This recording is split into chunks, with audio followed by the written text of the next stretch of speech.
ओम ज्ञानतिमिरन्धस्य ज्ञानाञ्जनशलाकया चक्षुरुन्मिलितं येन तस्मै श्रीगुरुवे नमः। श्रीचैतन्यमनोभीष्टं स्थापितं येन भूतले स्वयं रूपः कदा मह्यं ददाति स्वपदान्तिकं। वन्देऽहं श्रीगुरो श्रीयुतापदकमलं श्रीगुरून् वैष्णवांश्च श्रीरूपं साग्रजातं सहगना रघुनाथान्वितं तं सजीवं साद्वैतं सावधूतं परिजनसहितं कृष्णचैतन्यदेवं श्रीराधाकृष्णपादान् सहगना ललिता श्रीविशाखान्वितांश्च। नमः ओं विष्णुपादाय कृष्णप्रेष्ठाय भूतले श्रीमते भक्तिवेदान्तस्वामिनिति नामिने। नमस्ते सारस्वते देवे गौरवाणी प्रसारिणे निर्विशेष शून्यवादी पाश्चात्यदेशतारिणे। नमो महावदन्याय कृष्णप्रेमप्रदायते कृष्णाय कृष्णचैतन्य नाम्ने गौरतुसे नमः। हे कृष्ण करुणा सिंधु दीनबंधु जगतपते गोपेश गोपिकाकांत राधाकांत नमोस्तुते। तप्त कांचन गौरांगी राधे वृंदावनेश्वरी वृषभानुसुते देवी प्रणमामि हरिप्रिये। नीलाचल निवासाय नित्याय परमात्मने बलभद्र सुभद्राभ्यां जगन्नाथाय ते नमः। वाञ्छाकल्पतरुभ्यश्च कृपा सिन्धुभ्य एव च पतितानां पावनेभ्यो वैष्णवेभ्यो नमो नमः। जय श्री कृष्ण चैतन्य प्रभु नित्यानंद श्री अद्वैत गदाधर श्रीवासादि गौरभक्तवृंद। हरे कृष्णा कृष्णा कृष्णा हरे हरे हरे राम राम राम हरे हरे। हरे कृष्णा। तो आप सभी का स्वागत है भगवत गीता के 7वें अध्याय में। यहाँ 6ठा अध्याय का रिवीजन दिया हुआ है जो हम लोग पिछले क्लास में चर्चा किए थे। Enemy your friend, Ashtanga yoga, success and failure and yogi. तो ये सब हम लोग ऑलरेडी चर्चा कर चुके हैं। हम लोग अब आगे बढ़ेंगे chapter number 7। So today's session is chapter number 7 Bhagavad Gita. उसका इंग्लिश में चैप्टर का नाम दिया हुआ है नॉलेज ऑफ द एब्सोल्यूट और हिंदी में नाम दिया हुआ है भगवत ज्ञान। इसमें इसको 4 भागों में डिवाइड किया गया है।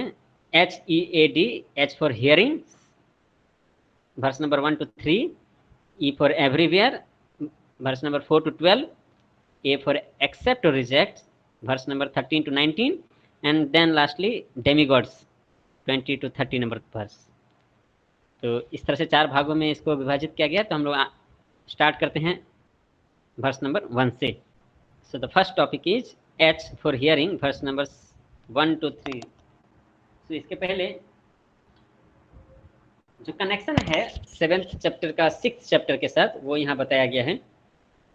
हम लोग 6ठे अध्याय के लास्ट नंबर श्लोक 6.47 में चर्चा किए थे कि कौन बेस्ट योगी है। योगी नाम अपि सर्वेषां मद्गतेनान्तरात्मना श्रद्धावान भजते यो मां समयुक्ततमो मतः। A yogi who always thinks of me in devotion is the best।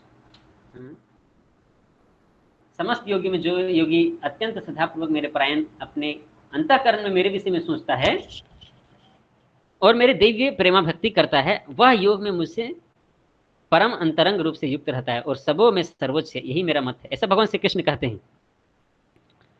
तो अभी यहाँ पर प्रश्न उठता है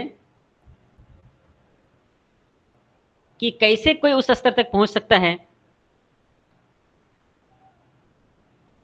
तो यहाँ पर 7वें अध्याय के पहले नंबर श्लोक में श्री कृष्ण भगवान यह बताते हैं कि कैसे उस स्तर तक पहुंचा जा सकता है। 6th चैप्टर के लास्ट श्लोक में यह भी बताया गया है कि है ना, कैसे भगवान पर पूर्ण श्रद्धा के साथ केंद्रित करना है ध्यान को। और श्रद्धा जो है ज्ञान के द्वारा आता है और बिना ज्ञान के कृष्ण की स्थिति में बहुत अधिक कंफ्यूजन रह सकता है, मतभेद रह सकता है, जिसको दूर करना जरूरी है। तो इन सब चीजों का हल जो है इस अध्याय में दिया गया है। 7वें अध्याय में हम लोग भगवत गीता का 1/3 हिस्सा कंप्लीट कर चुके हैं। 18 अध्याय में से 6 अध्याय कंप्लीट कर चुके हैं। भगवत गीता को 3 भागों में विभाजित भी किया गया है। चैप्टर नंबर 1 से लेकर के 6 को, पहले 6 अध्याय को कर्म योग बोला जाता है। अंत के 6 अध्याय 13 नंबर अध्याय से लेकर के 18 नंबर अध्याय तक को ज्ञान योग बोला जाता है।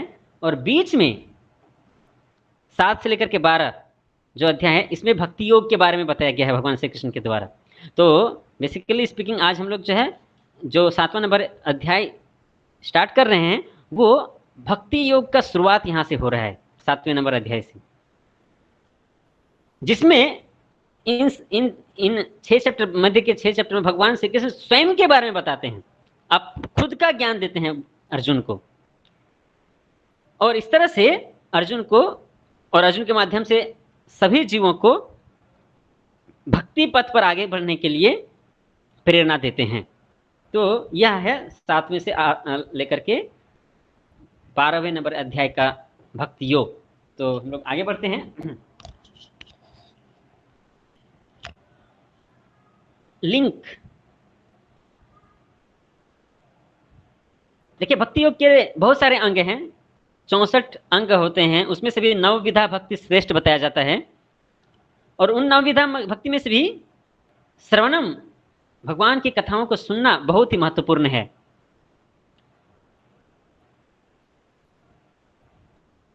और भगवान की कथा को सुनना, भगवान के बारे में सुनना, यह अर्जुन के लिए भी जरूरी है भक्ति योग में आगे बढ़ने के लिए। और इस 7वें अध्याय से भगवान श्री कृष्ण अपने बारे में बताते हैं। तो जब कृष्ण की कथा का श्रवण करते हैं, कृष्ण के बारे में जब जानते हैं, तभी हम भक्ति योग में आगे बढ़ सकते हैं। तो इसका शुरुआत यहां से हो रहा है, पहला नंबर श्लोक से। 7.1 श्री भगवान उवाच मय्यासक्त मना पार्थ योगम युञ्जन् मदाश्रयः असंशयं समग्रं मां यथा ज्ञास्यसि तच्छृणु। श्री भगवान ने कहा, हे पृथापुत्र, अब सुनो कि तुम किस तरह मेरी भावना से पूर्ण होकर मन को मुझ में आसक्त करके योगाभ्यास करते हुए पूर्णतया संशय रहित जान सकते हो।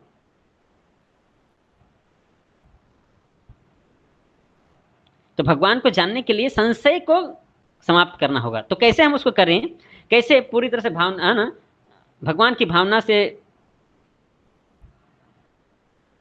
और मन को भगवान में आसक्त करके योगाभ्यास करें हम, इसका यहाँ चर्चा किया गया है भगवान के द्वारा।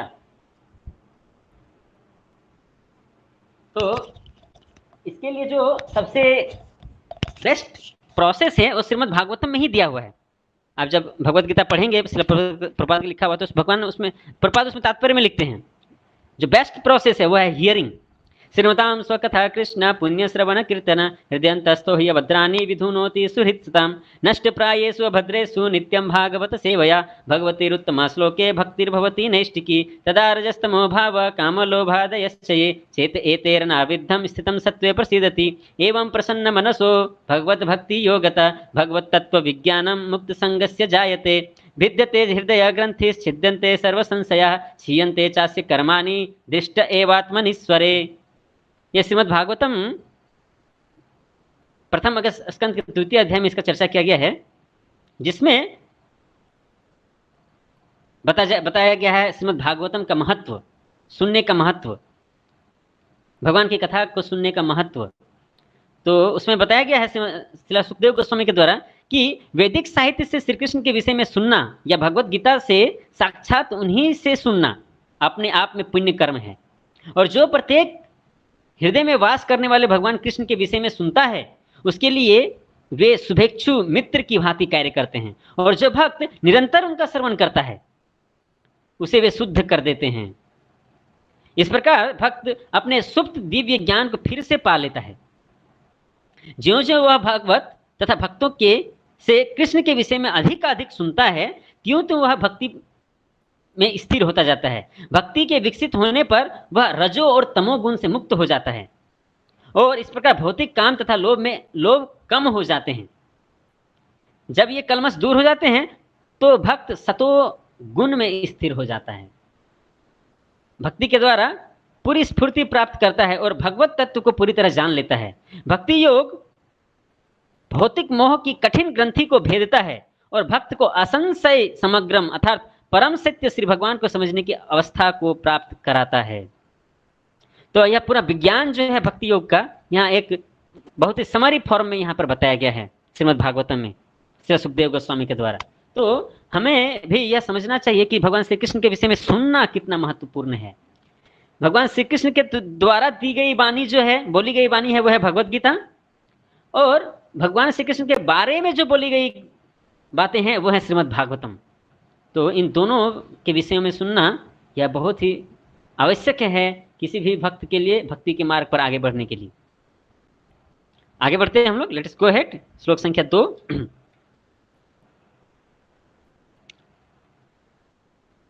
इसमें भगवान के दिव्यता और उनकी मधुरता के बारे में बताया गया है। श्लोक संख्या 2 में ज्ञानं ते हम सब विज्ञानम इदं वाक्ष्याम्य शेषतः यज्ञात्वा नेह भूयो अन्य ज्ञातम अव्यमविष्यते। अब मैं तुमसे पूर्ण रूप से व्यवहारिक तथा दिव्य ज्ञान कहूंगा, जिसे जान लेने पर तुम्हें जानने के लिए और कुछ भी शेष नहीं रह जाएगा।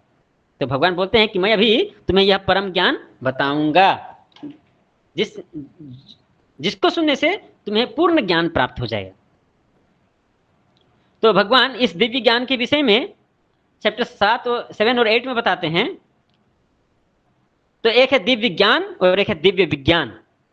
दिव्य ज्ञान के विषय में 7th और 8th चैप्टर में है, और दिव्य विज्ञान के विषय में 9th चैप्टर, 10th और 11th चैप्टर में बताया गया। तो हम लोग ग्रेजुअली आगे बढ़ेंगे तो उसके विषय में चर्चा करेंगे। तो वो दिव्य ज्ञान के विषय में यहाँ पर भी बताने वाले इस चैप्टर में भगवान। लेट्स गो अहेड, आगे बढ़ते हैं। श्लोक संख्या 3।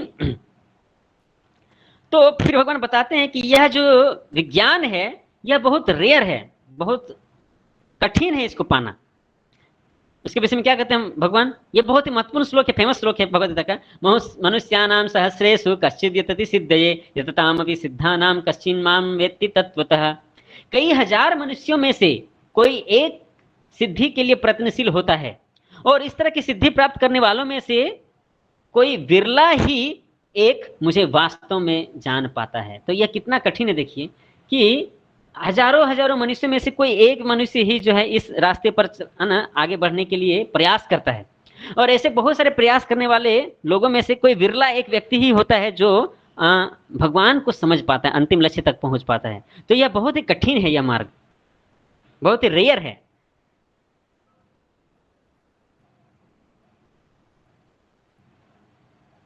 ओके, गो अहेड, आगे बढ़ते हैं। तो इस तरह से श्लोक संख्या 1 से 3 में भगवान बताते हैं हियरिंग का महत्व, सुनने के महत्व के बारे में। अब हम लोग नेक्स्ट टॉपिक पर जाते हैं, ई फॉर एवरीवेयर। भगवान हर जगह विराजमान हैं, तो इसके विषय में हम लोग चर्चा करेंगे। लेट अस गो अहेड, आगे बढ़ते हैं। श्लोक संख्या 4। तो भगवान कैसे हर जगह विद्यमान है इसके बारे में स्वयं ही वो बताते हैं। Knowledge of Lord Krishna energy, तो भगवान की अलग अलग विविध जो ऊर्जाएं हैं, शक्तियां हैं, उसके विषय में भगवान खुद बताते हैं आगे चल के।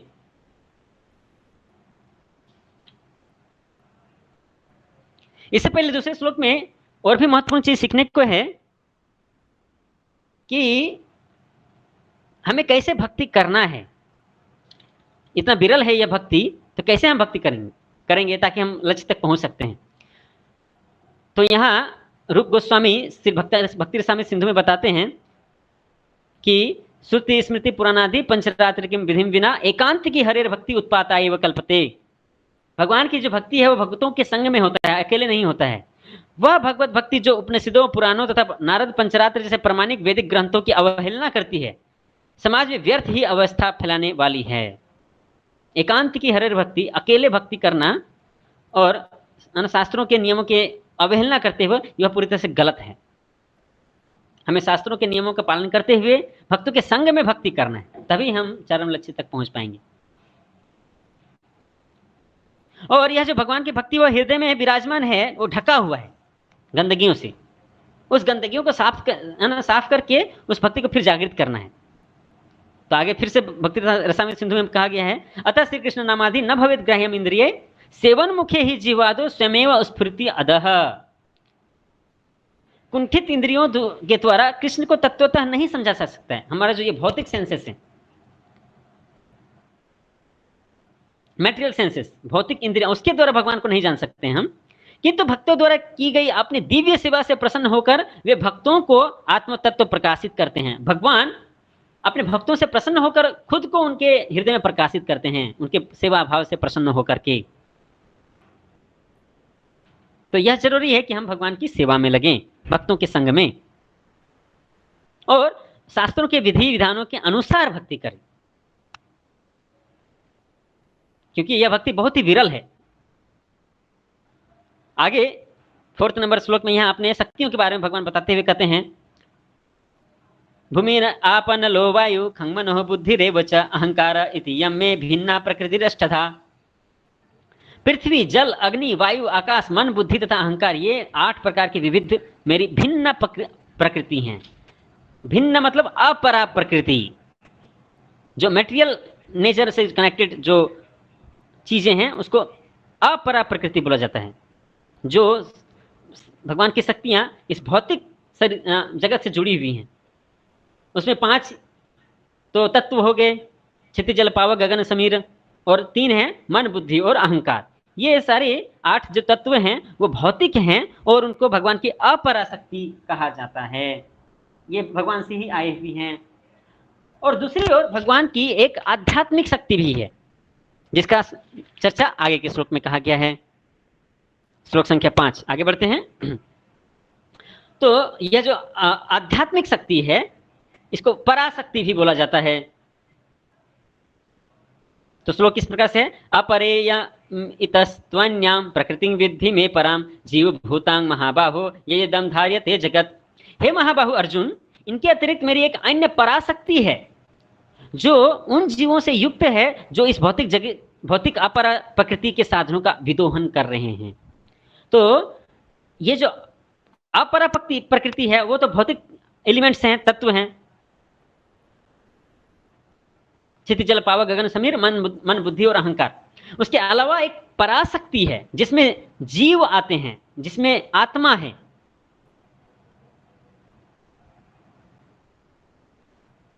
और वे जो जीव हैं वो पराशक्ति क्या में आते हैं, वो भगवान की अपराशक्ति का जो भौतिक शक्ति है उसका एक्सप्लॉयटेशन करते हैं, उसका भोग करते हैं।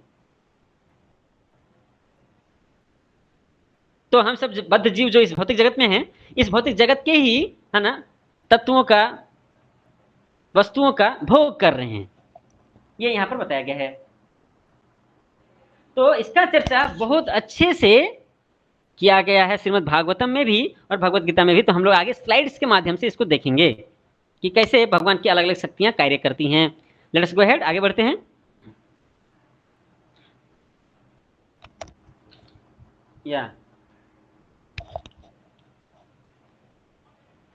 तो सबसे अंदर में जो होता है वो आत्मा होता है। आत्मा के ऊपर का जो आवरण होता है सूक्ष्म शरीर का, उसमें मन बुद्धि और अहंकार होता है। आत्मा का जो नेचर है वो है सच्चित आनंद। सत मतलब इटर्नल, चित मतलब नॉलेज, एंड आनंद मतलब bliss. Full of knowledge and full of bliss and eternal, that is the nature of soul. उसके ऊपर जो सटल बॉडी है, माइंड, इंटेलिजेंस एंड ईगो, मन बुद्धि और अहंकार, यह भौतिक है। और उसके ऊपर में एक तीसरा आवरण होता है आत्मा के ऊपर। आत्मा के ऊपर पहला आवरण हो गया ग्रॉस बॉडी, सटल बॉडी, सूक्ष्म शरीर, और उसके ऊपर एक ग्रॉस बॉडी होता है, स्थूल शरीर, जो 5 तत्वों से मिलकर बना होता है, अर्थ, वाटर, फायर, एयर, ईथर, क्षितिज जल पावक गगन समीर। तो इस तरह से आत्मा जो है सूक्ष्म शरीर और भौतिक शरीर से बंधा हुआ रहता है, जिसका चर्चा 4 नंबर श्लोक में किया गया है, इन तत्वों के विषय में चर्चा। Okay, go ahead.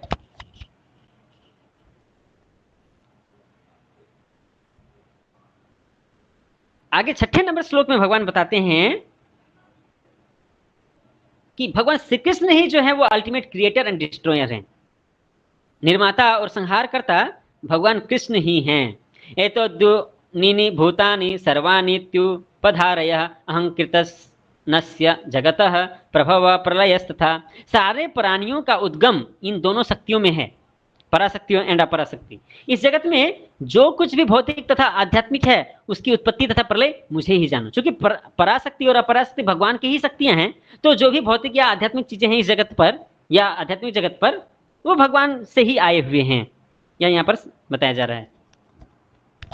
आगे और भी अच्छे से भगवान श्री कृष्ण समझाते हैं कि कृष्ण ही जो है नियंता हैं और कृष्ण ही जो है सभी चीजों के मालिक हैं। कृष्ण ही सभी को मेंटेन करते हैं, संचालन करते हैं। और यह श्लोक भी जो है बहुत ही फेमस है। मत्तः परतरं नान्यत् किंचिदस्ति धनंजय मयि सर्वम् इदं प्रोतं सूत्रे मणिगणा इव। हे धनंजय, मुझसे श्रेष्ठ कोई सत्य नहीं है। जिस प्रकार मोती धागे में गुथे हुए रहते हैं, उसी प्रकार सब कुछ मुझ पर ही आश्रित है। देखिए, जो मोतियों का हार होता है उसमें सबसे महत्वपूर्ण चीज क्या है? मोतियों को गूंथ के रखा गया है वो धागा सबसे महत्वपूर्ण है। अगर वो धागा बंधा हुआ रहता है तो मोतियां जो है उस धागे के साथ पिरोए हुए रहेंगे, माला बना हुआ रहेगा। लेकिन यदि धागा टूट गया तो मोतियां बिखर जाएंगी। उसी तरह इस संसार में, भौतिक जगत और आध्यात्मिक जगत में बहुत सारी भगवान शक्तियां हैं, लेकिन उन शक्तियों को बांध के रखने वाला कौन है? तो वह है भगवान श्री कृष्ण। तो वही सबसे महत्वपूर्ण है। फिर आगे के 4 श्लोकों में भगवान श्री कृष्ण समझाते हैं कि कैसे वो इस पूरे सृष्टि का संचालन करते हैं, देखभाल करते हैं। कृष्ण न केवल सारी सृष्टि की उत्पत्ति के स्रोत हैं, सभी कारणों के कारण हैं और सभी के आधार हैं, इतना ही नहीं बल्कि सभी चीजों का एसेंस जो है वो भगवान श्री कृष्ण है। सार सभी चीजों का, भौतिक या आध्यात्मिक चीजें जो भी हो, सभी का सार जो है वो भगवान श्री कृष्ण है। तो हम लोग आगे बढ़ते हैं 7.7।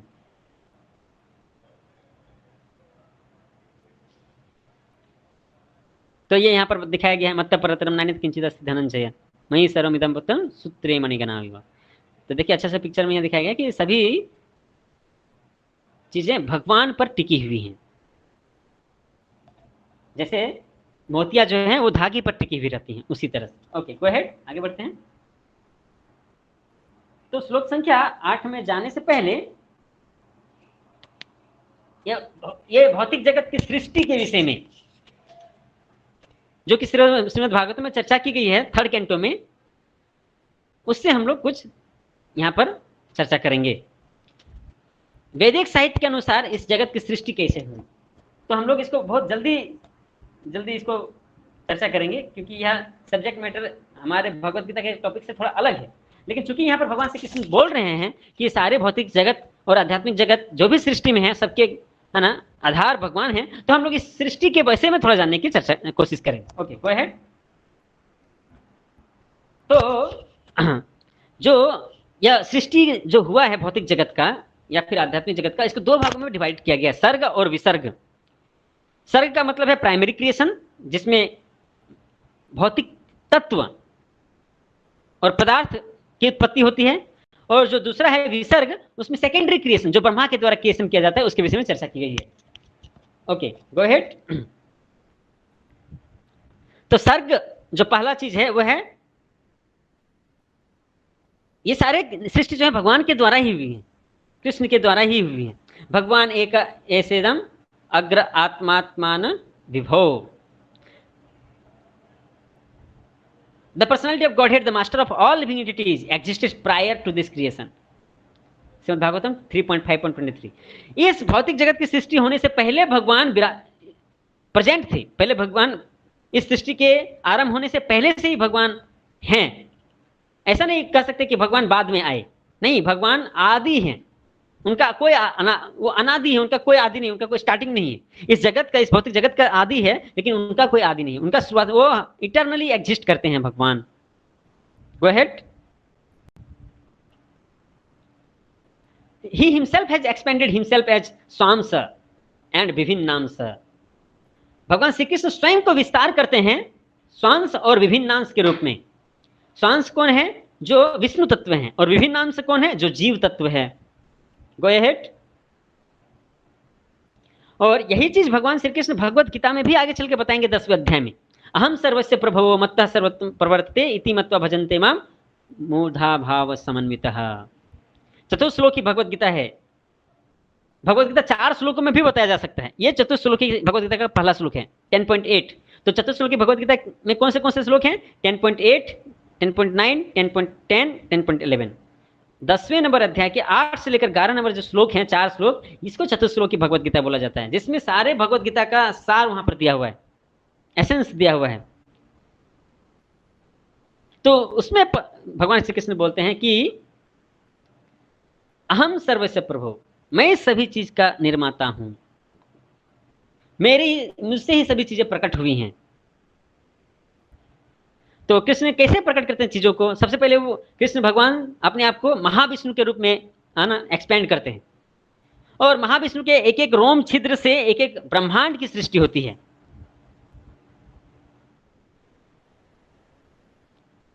इसलिए भगवान बोलते हैं कि मैं सारे आध्यात्मिक तथा भौतिक जगत का सोर्स हूं, और सभी चीजें मुझसे ही बाहर निकलती हैं। गो अहेड। तो देखिए, एक एक ब्रह्मांड जो है वो गोलाकार शेप का होता है, स्फेयर।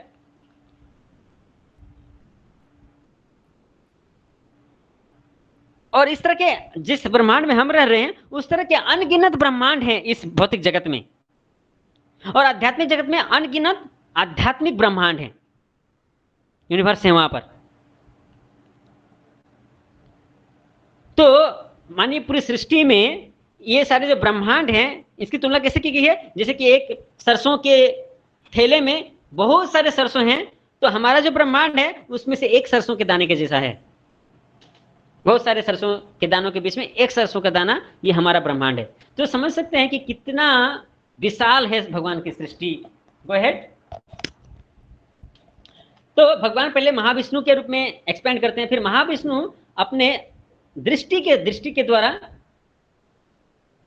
शंभु शिव तत्व को बुलाते हैं, और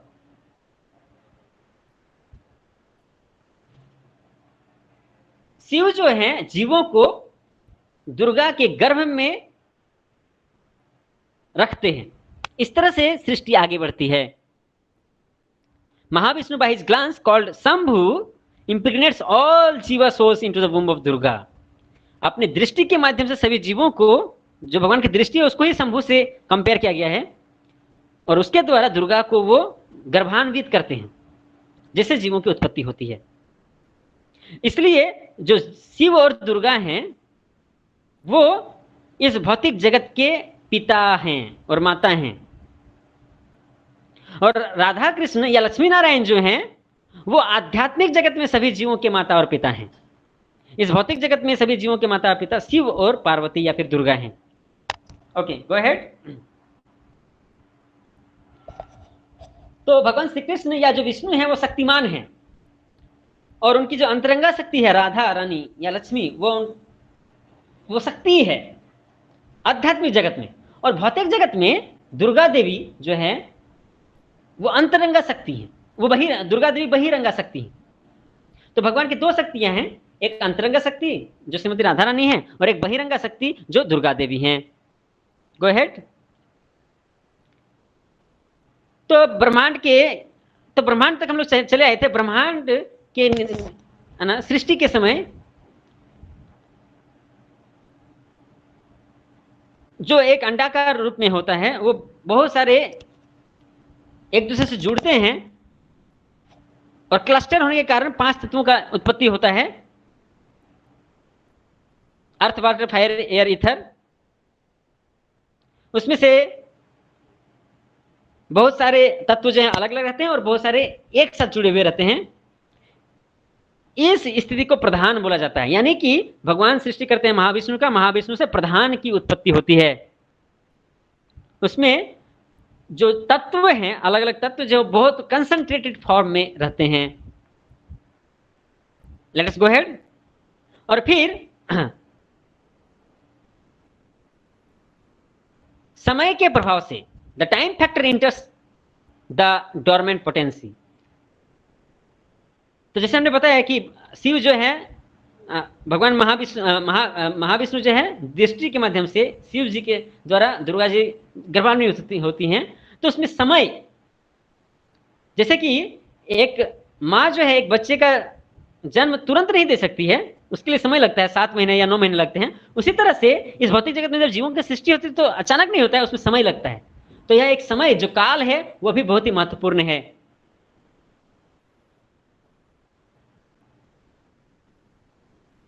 समय के साथ धीरे धीरे सृष्टि होता है इस भौतिक जगत में। Go ahead. इस भौतिक जगत में भगवान यूनिवर्सल फॉर्म, विराट रूप में भी प्रदर्शित करते होते हैं, जिसमें पूरा ब्रह्मांड उनमें समाया होते हैं। तब 24 तत्वों में से 23 एलिमेंट्स जो है वो अच्छे से कार्य करना चालू करते हैं।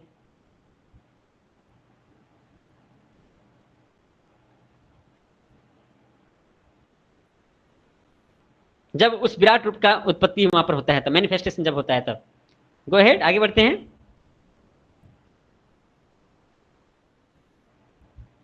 तो यहां पर एक समरी फॉर्म में दिया गया है चार्ट, जिसको हम लोग आगे हायर क्लासेस में ज्यादा विशेष रूप से चर्चा करेंगे।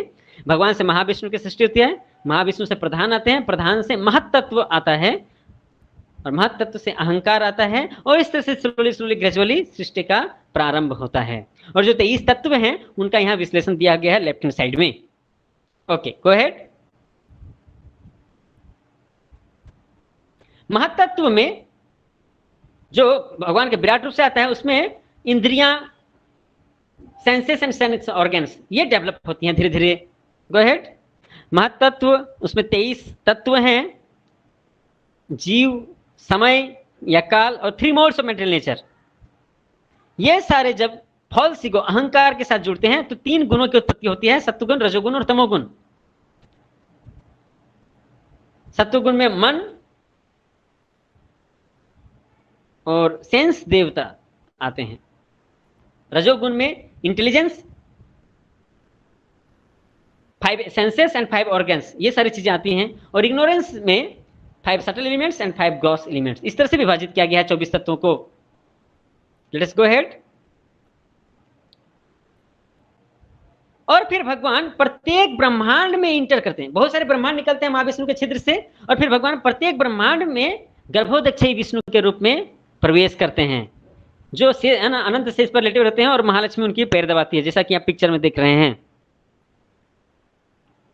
प्रत्येक ब्रह्मांड में इंटर। तो एक है कि इस भौतिक जगत में एक विष्णु है जिसको महाविष्णु बोलते हैं। पूरे भौतिक जगत में अलग अलग ब्रह्मांडों की जो उत्पत्ति हुई है वो महाविष्णु से हुई है, और फिर प्रत्येक ब्रह्मांड में एक एक विष्णु एंट्री करते हैं, जिसको गर्भोदक्षयी विष्णु कहा जाता है, जो अनंत शेष पर रहते हैं। ओके, गो अहेड, आगे बढ़िए।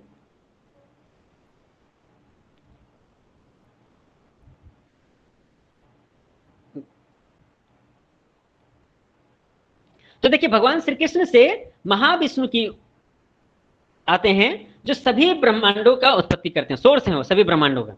और फिर भगवान श्री कृष्ण से गर्भोदक्षयी विष्णु आते हैं, जो एक एक ब्रह्मांड में प्रवेश करते हैं।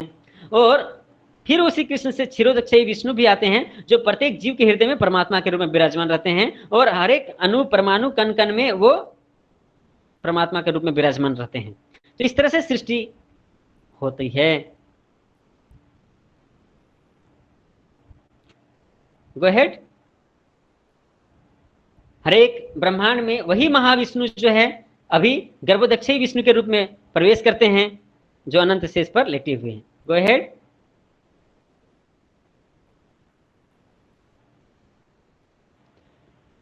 तो जो जीव महत्त्व में रहते हैं वे अलग अलग ब्रह्मांड में जाते हैं। फिर कब जाते हैं? जब गर्भोदक्षयी विष्णु अलग अलग ब्रह्मांड में प्रवेश करते हैं तब।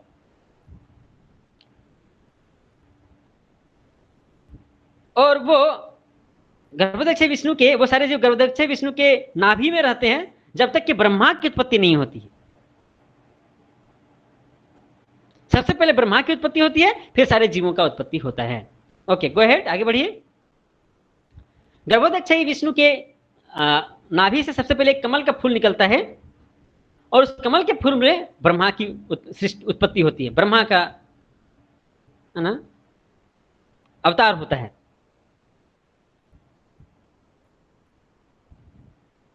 तो यह भौतिक जगत की का पहला ह्यूमन बीइंग या फिर पहला लिविंग एंटिटी है ब्रह्मा।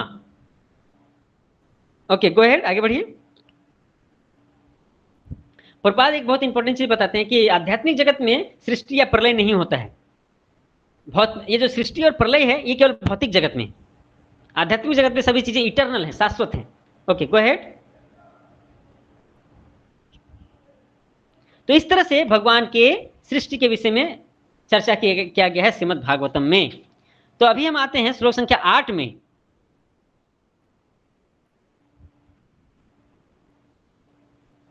उसके पहले और भी यहां पर बताया गया है भगवत गीता 9.8 से, the whole cosmic order is under me. भगवान फिर बोलते हैं कि ये जो पूरा सृष्टि है वो मेरे अंदर में है।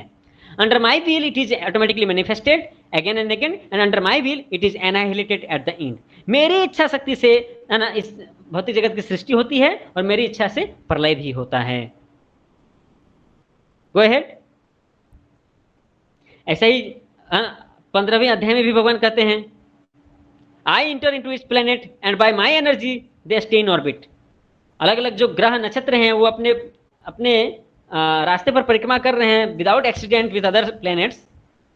ये क्यों पॉसिबल है? क्योंकि भगवान श्री कृष्ण हर एक ग्रह नक्षत्र में प्रवेश करते हैं और उनको एनर्जी, ऊर्जा प्रदान करते हैं, जिस कारण वो अपने ही रास्ते पर टिके हुए रहते हैं। Going ahead. उसी तरह से 10वें अध्याय में भी बोला गया है 14 नंबर श्लोक में, यद्यद् विभूति मत्सत्वम श्रीमद् ऊर्जितम एव वा तत्तत् एव गच्छत्वा ममो तेजो असंभवम। Know that all awful and beautiful and glorious creation spring from but a spark of my splendour. तो देखिए इतना बड़ा जो सृष्टि भगवान का देख रहे हैं भौतिक जगत का, ये भगवान की पूर्ण शक्ति के सामने कुछ भी नहीं है। एक पूरे बड़े से आग के सामने एक चिंगारी के जैसा है उनका ये भौतिक जगत का जो सृष्टि करने की जो शक्ति है, ये बहुत बड़ा शक्ति नहीं है भगवान का, बहुत छोटी शक्ति है। मानो जैसे एक बहुत धधकते आग के सामने एक चिंगारी का कोई महत्व नहीं है, बहुत छोटा है वो। उसी तरह से यह जो पूरा ब्रह्मांड और पूरा भौतिक जगत देख रहे हैं, ये भी भगवान की दिव्य शक्ति के सामने बहुत नगण्य है। आगे बढ़ते हैं, लेट्स गो अहेड। फिर ये भी बताया जाता है शास्त्रों में कि भगवान श्री कृष्ण से सारे विष्णु की उत्पत्ति हुई है। विष्णु से भगवान श्री कृष्ण की उत्पत्ति नहीं हुई है, ये गलत है। कृष्ण भगवान से विष्णु की उत्पत्ति हुई है, जैसा हमने पहले चर्चा किया है एक बार। इसके बहुत सारे प्रमाण हैं शास्त्रों में, श्रीमद् भागवतम में, महाभारत में, रामायण में, गीता में, कि कृष्ण से विष्णु की उत्पत्ति हुई है। Go ahead. तो एक है आध्यात्मिक शक्ति जहां पर कृष्ण से विष्णु आते हैं, और एक है भौतिक शक्ति जहां पर कृष्ण से ये भौतिक तत्व आते हैं। तो यही स्लाइड जो हम लोग पहले भी चर्चा किए थे, कृष्ण से महाविष्णु भी आते हैं जो जिनसे सभी पूरे अलग अलग ब्रह्मांडों की उत्पत्ति होती है। और एक एक ब्रह्मांड में कृष्ण जो है विष्णु के रूप में जाते हैं, जिसको गर्भोदक्षायी विष्णु कहते हैं। और हर एक जीव के हृदय में परमात्मा के रूप में जो विराजमान विष्णु है उसको क्षीरोदक्षायी विष्णु कहते हैं। Okay, go ahead. तो ये महाविष्णु का पिक्चर है। देखिए उनके शरीर के एक एक रोम छिद्र से एक एक ब्रह्मांड की उत्पत्ति हो रही है। और फिर एक एक ब्रह्मांड में आप देख सकते हैं एक एक विष्णु लेटे हुए हैं, जिसको गर्भोदक्षायी विष्णु कहा जाता है। Millions of universes emerge from Mahavishnu who is only A portion of Lord Shri Krishna. इस महाविष्णु का भी सृष्टि कहां से हुआ? कृष्ण से ही हुआ है, अभी डायरेक्ट नहीं। कृष्ण के एक्सपेंशन होने पर महाविष्णु की उत्पत्ति होती है। तो इतने बड़े महाविष्णु भी कृष्ण के सामने बहुत तुच्छ हैं। ओके, अभी तक हम लेट्स गो अहेड। अभी तक हम लोग चर्चा किए थे कि कृष्ण के गर्भोदयी विष्णु के नाभि से कमल का फूल निकलता है और वहां पर ब्रह्मा की सृष्टि होती है। और उस कमल के फूल का जो स्टेम होता है उसमें 14 प्लैनेटरी सिस्टम बनते हैं ब्रह्मांड की, जो है ना upper planetary system, middle and lower planetary system. तो जो भूलोक है, धरती लोक, वो मिडिल में आता है। धरती के नीचे 6 लोक हैं जिसको हम लोग पाताल लोक बोलते हैं, या जिसको हम लोग नरक लोक बोलते हैं। और धरती लोक के ऊपर भी 6 लोग हैं। तो बीच में है भूलोक, उसके ऊपर में क्या क्या है? भूवर लोक, स्वर्ग लोक, महर लोक, जन लोक, तप लोक और सत्य लोक। और भूलोक के नीचे में क्या है? जहां पर जो कष्ट यातनाएं होती हैं, आतल, सुतल, महातल, तलातल, रसातल, पताल। और सबसे ऊपर में है ब्रह्मलोक। तो इस तरह से 14 प्लैनेटरी सिस्टम बनता है। Go ahead. और ये 14 प्लैनेटरी सिस्टम उस कमल के फूल के स्टेम पर रहते हैं, स्टेम पर। गोइंग अहेड, तो भगवान श्री कृष्ण से जो पहला विष्णु निकला वो है महाविष्णु, दूसरा विष्णु जो निकला वो है गर्भोदक्षयी विष्णु, और तीसरा विष्णु जो है वो है क्षीरोदक्षयी विष्णु।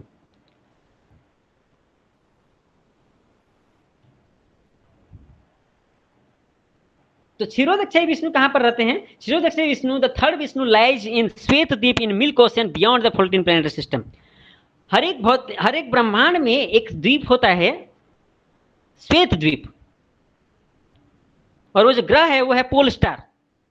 उसमें एक द्वीप होता है ध्रुव लोक जिसको बोलते हैं, वहां पर एक द्वीप होता है श्वेत द्वीप।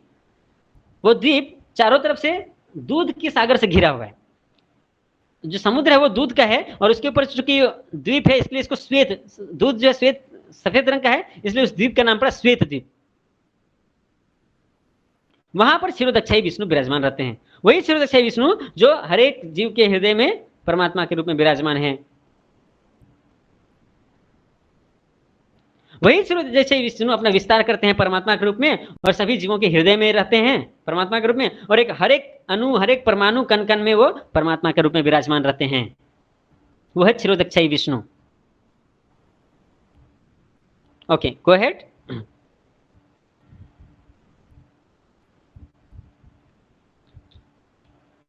क्षीरोदक्षयी विष्णु हर एक जीव के हृदय में परमात्मा के रूप में भी विस्तार करते हैं। तो ये हो गया सर्ग, प्राइमरी क्रिएशन।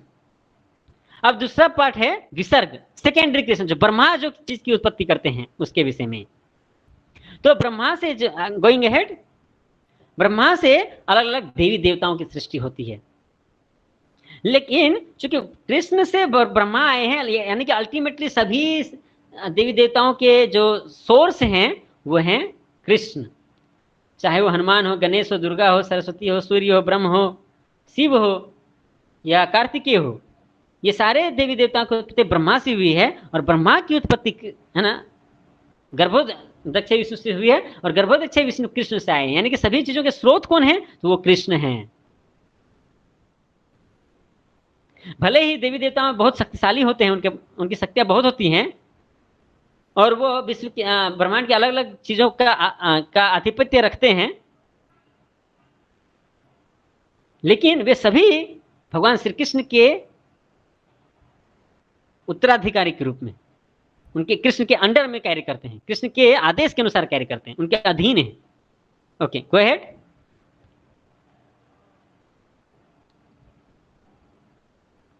तो एक श्लोक आता है ब्रह्म संहिता में, I worship Govinda the premier lord, मैं उस गोविंद की प्रार्थना करता हूं, who is adept in playing his flute with blooming eyes like lotus petal, with head decked with peacock feather, with the figure of beauty tinged with the hue of blue cloud, and his unique loveliness charming millions of cupids। तो भगवान कृष्ण की सुंदरता के विषय में यहाँ बताया गया, क्यों उनके सिर पर मोर का पंख है, वो मुरली बजाते हैं,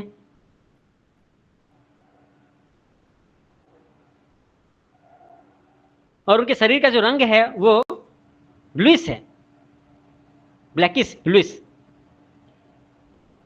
गहरे नीले काले रंग का है।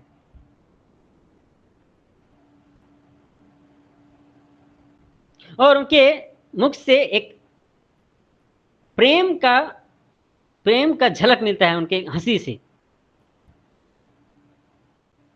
और वे अपने बंसी से हमेशा मधुर आवाज निकालते हैं। इस तरह से भगवान कृष्ण की है ना मधुरता का यहाँ वर्णन किया गया है। Go ahead. तो हम देखिए कि ब्रह्मा जो है देवी देवताओं की सृष्टि करते हैं, और ब्रह्मा फिर जीवों की सृष्टि करने के बाद वैदिक ज्ञान जो है वो जीवों को प्रदान करते हैं। ब्रह्मा को ज्ञान कहां से मिलता है? वो भगवान से मिलता है। तेने ब्रह्म हृदयादिक वही, उनके हृदय में वो ज्ञान जागृत होता है तपस्या के माध्यम से। तो वेदों का पहला ज्ञान ब्रह्मा जी को मिला, और उन्होंने यह ज्ञान विरासत में जो है जनरेशन आफ्टर जनरेशन फैलाया। जैसे कि कृष्ण भगवान से यह ज्ञान ब्रह्मा को मिला, ब्रह्मा ने यह ज्ञान अपने पुत्र नारद जी को दिया, नारद ने वेद व्यास को दिया, और इस तरह से यह ज्ञान कलयुग तक चला आता रहा है। और हम जो यह इस्कॉन संस्था में भगवद गीता का ज्ञान प्रचार कर रहे हैं, वह भी उसी परंपरा में आता है। Okay, go ahead. तो इस तरह से सृष्टि के विषय में यहां पर बताया गया है। तो अभी आगे बताया जा रहा है कि कृष्ण जो है सभी चीज के एसेंस हैं, सार हैं। तो वो यहाँ श्लोक संख्या 8 से 11 नंबर श्लोक में बताया गया है। 8वें नंबर श्लोक में है, रसो हम अपसि कौन्तेय प्रभास्मि सूर्य प्रणव सर्व वेदेषु शब्द खे पुरुषम ऋषु। हे कुंती पुत्र, मैं जल का स्वाद हूं, सूर्यों तथा चंद्रमा का प्रकाश हूं, वैदिक मंत्रों में ओंकार हूं, आकाश में ध्वनि हूं तथा मनुष्यों में सामर्थ्य हूं। हर एक चीज का जो बेस्ट थिंग है वो है Krishna. Okay, going ahead. 9th number श्लोक, पुण्यो गंध पृथ्व्याम च तेजश्चास्मि विभावसो जीवनम सर्वभूतेषु तपश्चास्मि तपस्विषु। मैं पृथ्वी का आद्य सुगंध और अग्नि की उष्मा हूं। मैं समस्त जीवों का जीवन और तपस्वियों का तप हूं। पृथ्वी का सबसे जो गंध है वो है सुगंध, वो कृष्ण है। आग की जो गर्मी है वो भी कृष्ण है। इसके पहले बताया कि जल पानी में जो टेस्ट है वो कृष्ण है। सूर्य और चंद्रमा का जो प्रकाश है वो भी कृष्ण है। वैदिक मंत्रों में जो ओंकार का उच्चारण होता है वो भी कृष्ण है। और आकाश में जो ध्वनि है, साउंड है, वो भी कृष्ण है। तपस्वियों का तप है वो, और मनुष्यों का सामर्थ्य है वो। आगे 10वें नंबर श्लोक में बताते हैं, बीजं माम सर्वभूतानां विद्धि पार्थ सनातनम बुद्धिर्बुद्धिमतामस्मि तेजस्वी नाम हम। हे पृथापुर, यह जान लो कि मैं समस्त जीवों का आदि बीज हूं, बुद्धिमानों की बुद्धि तथा समस्त तेजस्वी पुरुषों का तेज हूं। सभी जो जीवों की सृष्टि हो रही है उनका जो बीज है वो कृष्ण है। बुद्धिमानों के पास जो बुद्धि है वो कृष्ण है, और तेजस्वी पुरुषों का तेज है वो भी कृष्ण ही है। Okay, going ahead. तो यहां अलग अलग तरह से चर्चा किया गया है। Go ahead. I am the taste of water. देखिए, किसी भी जीव को जीवन रक्षा के लिए पानी चाहिए, और पानी का जो स्वाद है वो भगवान श्री कृष्ण है। Go ahead. रसो हम अपसि कौन्तेय प्रभास्मि शशि सूर्य, और सूर्य और चंद्रमा का जो प्रकाश है वो भी कृष्ण है। Go ahead. सूर्य को कहां से रोशनी मिलता है, चंद्रमा को कहां से रोशनी मिलता है, वो कृष्ण से आता है। Go ahead. प्रणव सर्व वेदेषु, सभी वैदिक मंत्रों में जो प्रणव ओंकार है वो भी कृष्ण है। शब्द खे पुरुषम ऋषु, और आकाश में जो ध्वनि है, गो अहेड, आकाश में जो ध्वनि है वो भी कृष्ण है। जो भी ध्वनि हम सुनते हैं वो कृष्ण ही है। आकाश में जो ध्वनि है वो कृष्ण है। Go ahead.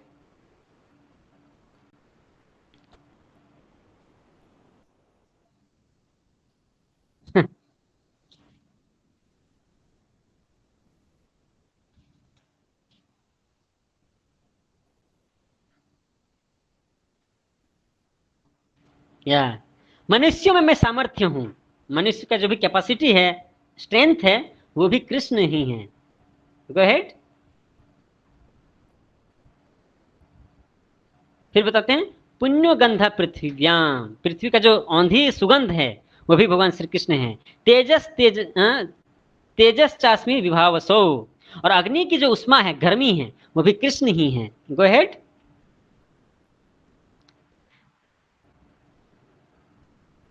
जीवन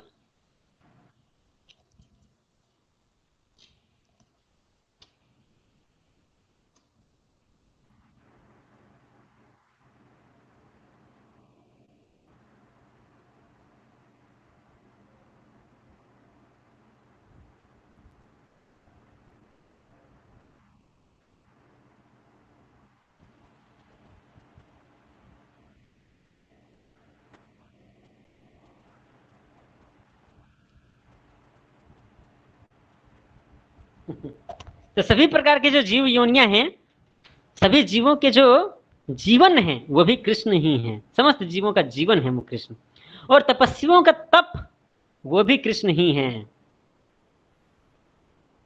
तपस्वी लोग जो भी तपस्या करते हैं वो तप जो है वो कृष्ण है।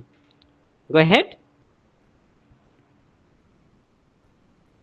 फिर 10वें नंबर श्लोक में बताया गया है, बीजं मां सर्वभूतानां विद्धि पार्थ सनातनम बुद्धिर्बुद्धिमतामस्मि तेजस्तेजस्विनामहम।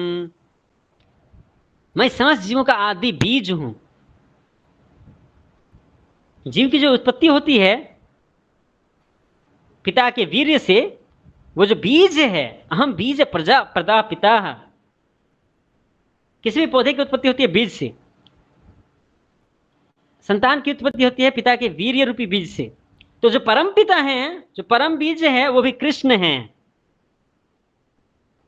गो अहेड।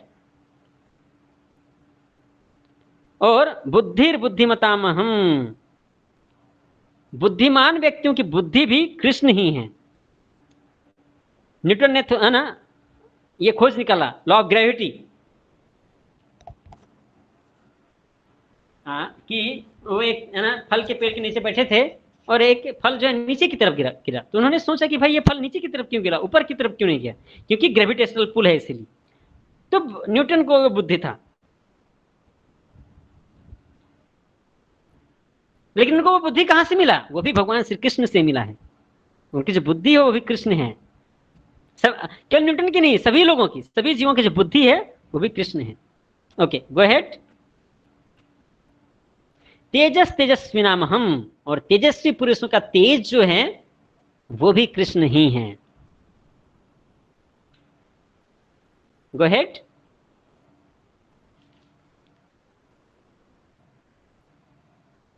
नेक्स्ट 11 नंबर श्लोक में बताया गया है, बलम बलवता चाहम काम राग विवर्जिताम धर्मा विरुद्ध भूतेषु कामोस्मि भरतर्षभः। हे मैं बलवानों का कामनाओं तथा इच्छाओं से रहित बल हूं। जो बलवान व्यक्ति होते हैं उनके बल है कृष्ण। भरत श्रेष्ठ, मैं वह काम हूं जो धर्म के विरुद्ध नहीं है, और जो काम है जो धर्म के अनुसार है वो भी कृष्ण है। जो सेंटली किंग होते हैं, राजर्षि होते हैं, वो अपने शक्ति का प्रयोग केवल कमजोर व्यक्तियों की रक्षा करने के लिए करते हैं, दूसरों का शोषण करने के लिए नहीं करते। तो इस तरह का जो बल है वो कृष्ण का प्रतीक है। Go ahead. धर्मा विरुद्धो भूतेषु कामोस्मि भरतर्षभ, मैं वह काम हूं जो धर्म के विरुद्ध नहीं है। मतलब जो धर्म के अनुसार जो माता पिता संतान की उत्पत्ति करते हैं वह कृष्ण है। तो धर्म के अनुसार क्या है कि वैवाहिक संबंध स्थापित करके शास्त्रों के नियमों के अनुसार संतान की उत्पत्ति करना, यह जो कार्य है धर्म के अनुसार संतान उत्पत्ति, वह कृष्ण का प्रतीक है। यहां भगवान यहां पर प्रपट में लिखते हैं तात्पर्य में, इसी प्रकार धर्म सम्मत मैथुन संतानोत्पत्ति के लिए होना चाहिए, अन्य कार्यों के लिए नहीं। अतः माता पिता का उत्तरदायित्व है कि वे अपनी संतान को कृष्ण भावना भावित बनाएं।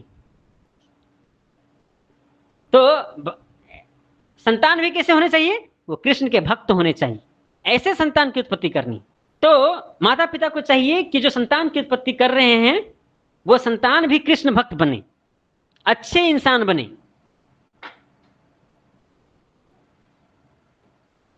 हमें आतंकवाद नहीं पैदा करना चाहिए जो समाज में केवल तनाशा फैलाते हैं। हमें अच्छे उत्तरदायित्व वाले और समाज को सही रास्ते पर ले जाने वाले लीडर्स, नेता जैसे पुरुष को जन्म, ये माता पिता का कर्तव्य है। Okay, go ahead. तो इस तरह से 11वें नंबर श्लोक तक भगवान चर्चा करते हैं।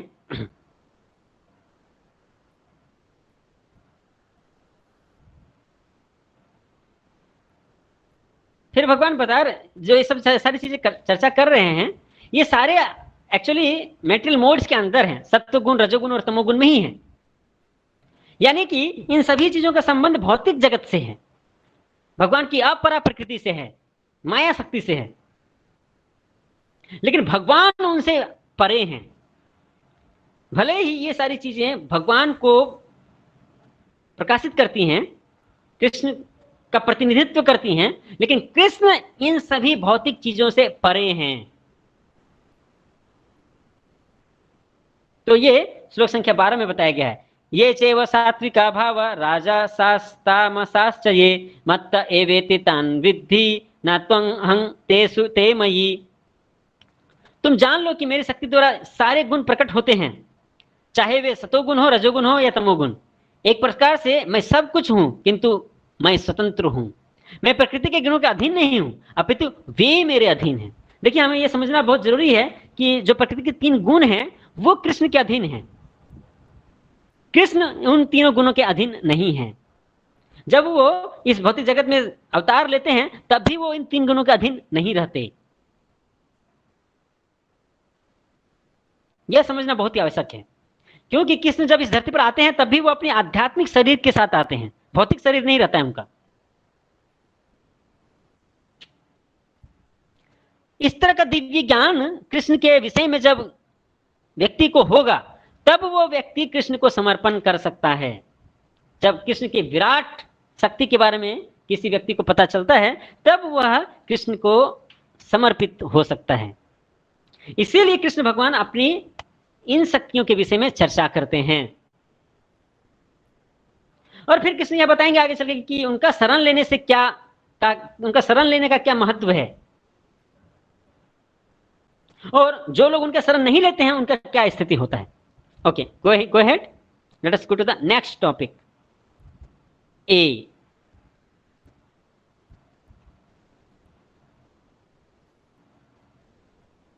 फॉर एक्सेप्ट और रिजेक्ट। तो ये जो दो टॉपिक है वो बहुत ही महत्वपूर्ण है, तो इस पर हम लोग चर्चा करेंगे अच्छा से। श्लोक संख्या 13 से लेके 19। तो 13 नंबर पहले पढ़ते हैं।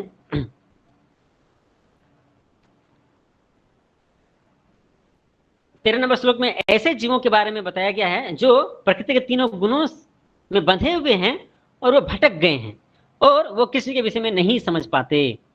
त्रिभिर गुणमयेर भावेर इभि सर्वमिदं जगत मोहितम नाभिजानाति मामेभ्य परमव्ययम्। कृष्ण कहते हैं 3 गुणों सतोगुण, रजोगुण और तमोगुण के द्वारा मोहग्रस्त यह संसार, यह सारा संसार मुझ गुणातीत तथा अविनाशी को नहीं जानता। क्योंकि जीव जो है इन 3 गुणों में बंधे हुए हैं, भौतिक गुणों से बंधे हुए हैं, और भगवान इन भौतिक गुणों से परे हैं।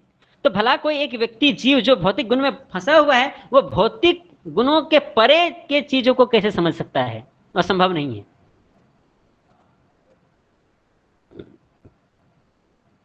तो इसीलिए जरूरी है कि जीव को इन 3 गुणों से ऊपर उठना होगा। उससे भी पहले जरूरी है कि भाई जो तमोगुण में है, जो रजोगुण में है, उससे ऊपर उठ करके पहले सत्वगुण में आए। सत्वगुण में आने पर भक्ति अच्छे से कर सकते हैं, और भक्ति अच्छे से करने पर अंतिम अवस्था में एक भक्त जो है शुद्ध सत्व स्तर पर पहुंच सकता है, तभी कृष्ण को जान सकते हैं। जब तक 3 गुणों से बंधे हुए हैं, माया देवी के 3 गुणों से, तब तक कृष्ण को समझ पाना संभव नहीं है।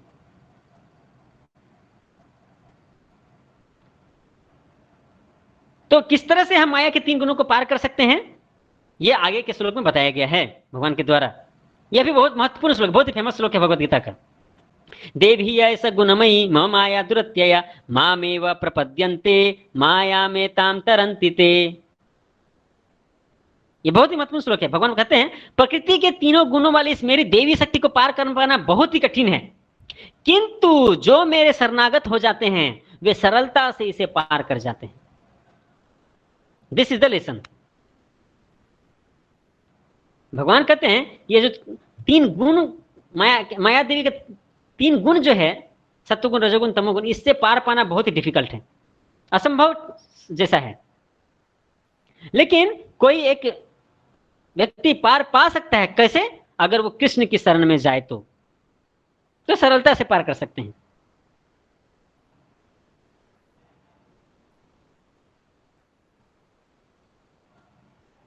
तो इसीलिए कृष्ण की शरणागत होना यह सबसे अधिक जरूरी है। चाहे कोई सत्वगुण में हो या रजोगुण या तमोगुण, तीनों बंधन ही है। तमोगुण में तो शराब, नशा, अधिक सोना, लेजीनेस, ये सारे गंदी आदतें रहती हैं। डिप्रेस्ड, नेगेटिव थिंकिंग,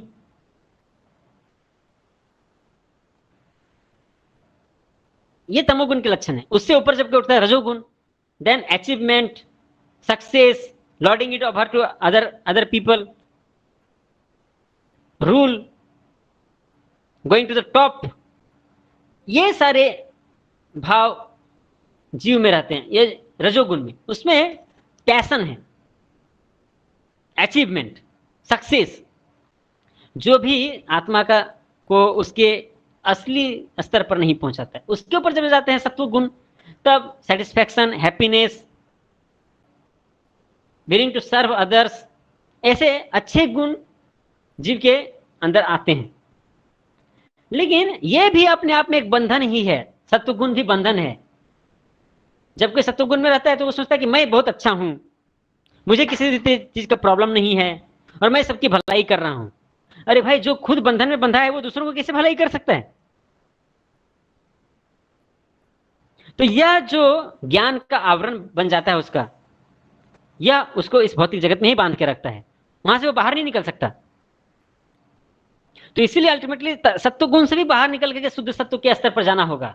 और वो कैसे संभव है? वो भगवान की भक्ति के द्वारा ही संभव है, अन्यथा संभव नहीं है। केवल भगवान की भक्ति के द्वारा ही संभव है।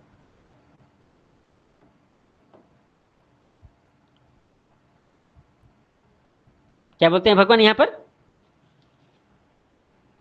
मामेव ये प्रपद्यन्ते मायामेतां तरन्ति ते। जो मेरी शरणागत हो जाते हैं वे सरलता से इस को पार कर सकते हैं, इस गुण को पार कर सकते हैं। तो कृष्ण की शरणागति यह सबसे महत्वपूर्ण है, जिसके विषय में आगे भी चर्चा किया जाएगा। ओके, गो अहेड, आगे बढ़ते हैं। तो अभी प्रश्न उठता है कि ठीक है, अगर कृष्ण को समर्पण करना ही सॉल्यूशन है, कृष्ण को समर्पण करने से ही अगर हम यदि इन तीन गुणों से बाहर निकल सकते हैं, भौतिक जगत के तीन गुणों से, तो फिर क्यों नहीं सारे जीव कृष्ण को समर्पित होते हैं? क्या कारण है कि लोग कृष्ण से दूर भागते हैं? तो भगवान श्री कृष्ण यहां पर बताते हैं कि कौन ऐसे चार तरह के लोग हैं जो भगवान को समर्पित नहीं करना चाहते हैं, और कौन ऐसे चार तरह के लोग हैं जो भगवान को समर्पित करना चाहते हैं खुद को। तो 15 नंबर श्लोक में बताया गया है जिसमें जीव जो है भगवान को समर्पित नहीं करना चाहते हैं। न माम दुष्कृतिनो मूढ़ा प्रपद्यन्ते नराधमा माययापहृत ज्ञाना आसुरम भावमाश्रिताः। जो निपट मूर्ख हैं, जो मनुष्यों में अधम हैं, जिनका ज्ञान माया द्वारा हर लिया गया है, तथा जो असुरों की नास्तिक प्रकृति को धारण करने वाले हैं, ऐसे दुष्ट मेरी शरण ग्रहण नहीं करते। यह चार चीज बताया गया है। पहला चीज क्या? कि जो मनुष्यों में अधम है। दूसरा, जो मूर्ख हैं, जिनका ज्ञान माया के द्वारा हर लिया गया है। तीसरा, जो नास्तिक प्रवृत्ति वाले लोग हैं। और चौथा, या पहला जो मूर्ख हैं, दूसरा जो अधम है, सबसे नीच मतलब कि सबसे लो कैटेगरी के जो मनुष्य हैं। तीसरा, जो इनका ज्ञान जो है माया के द्वारा हर लिया गया है। और चौथा, जो असुरों की नास्तिक प्रवृत्ति वाले हैं। ऐसे चार प्रकार के लोग मनुष्य का शरण ग्रहण नहीं करते हैं।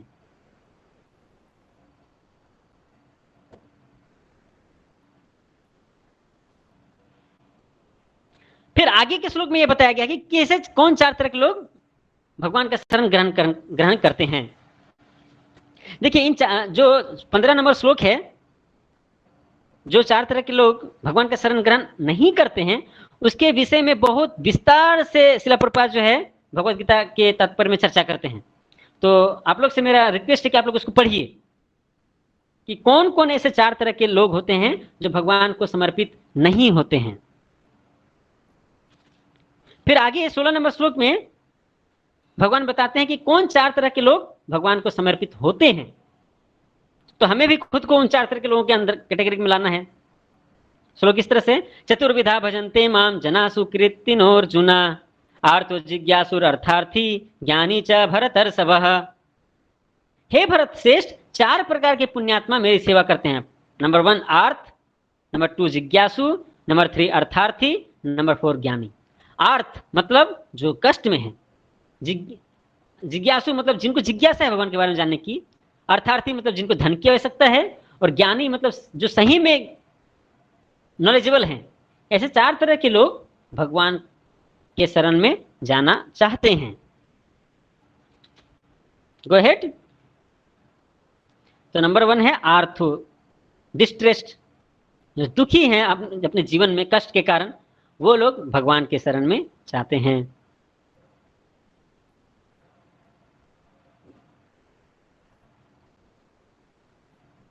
इतने सारे पिक्चर्स दिए हैं। Okay, go ahead. नेक्स्ट, आर्थो अर्थार्थी, जिनको धन की आवश्यकता है, वे भी धन की कामना के लिए भगवान के पास जाते हैं, भगवान के शरण में जाते हैं। सुख संपत्ति आवे कष्ट मिटे तन का, ओम जय जगदीश हरे, है ना। तो ऐसा प्रार्थना करते हैं भगवान से। और तीसरा जो है इंक्विजिटिव पीपल, क्या है वे भगवान, थोड़ा हम भी जानना चाहते हैं। क्या है भगवत गीता, थोड़ा हम भी पढ़ के देखते हैं। ये इस्कॉन मंदिर क्या है, यहाँ के भक्त कैसे होते, तो जिज्ञासा होती है लोगों को। इसके कारण भी कई बार लोग भगवान के पास आते हैं।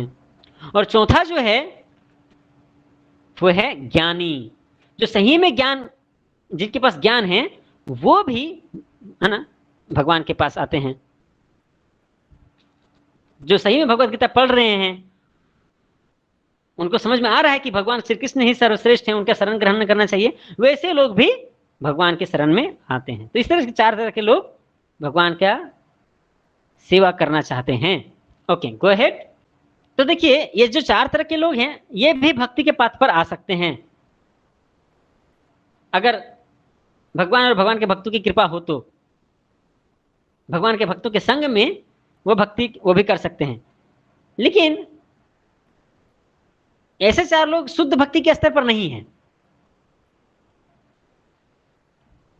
शुद्ध भक्ति का जो परिभाषा है वो भक्ति रसायन सिंधु में दिया गया है, अन्याभिलाषिता शून्यम ज्ञान कर्मादि अनामृतम अनुकूल्येन कृष्णानुशीलनम भक्तिरुत्तमा।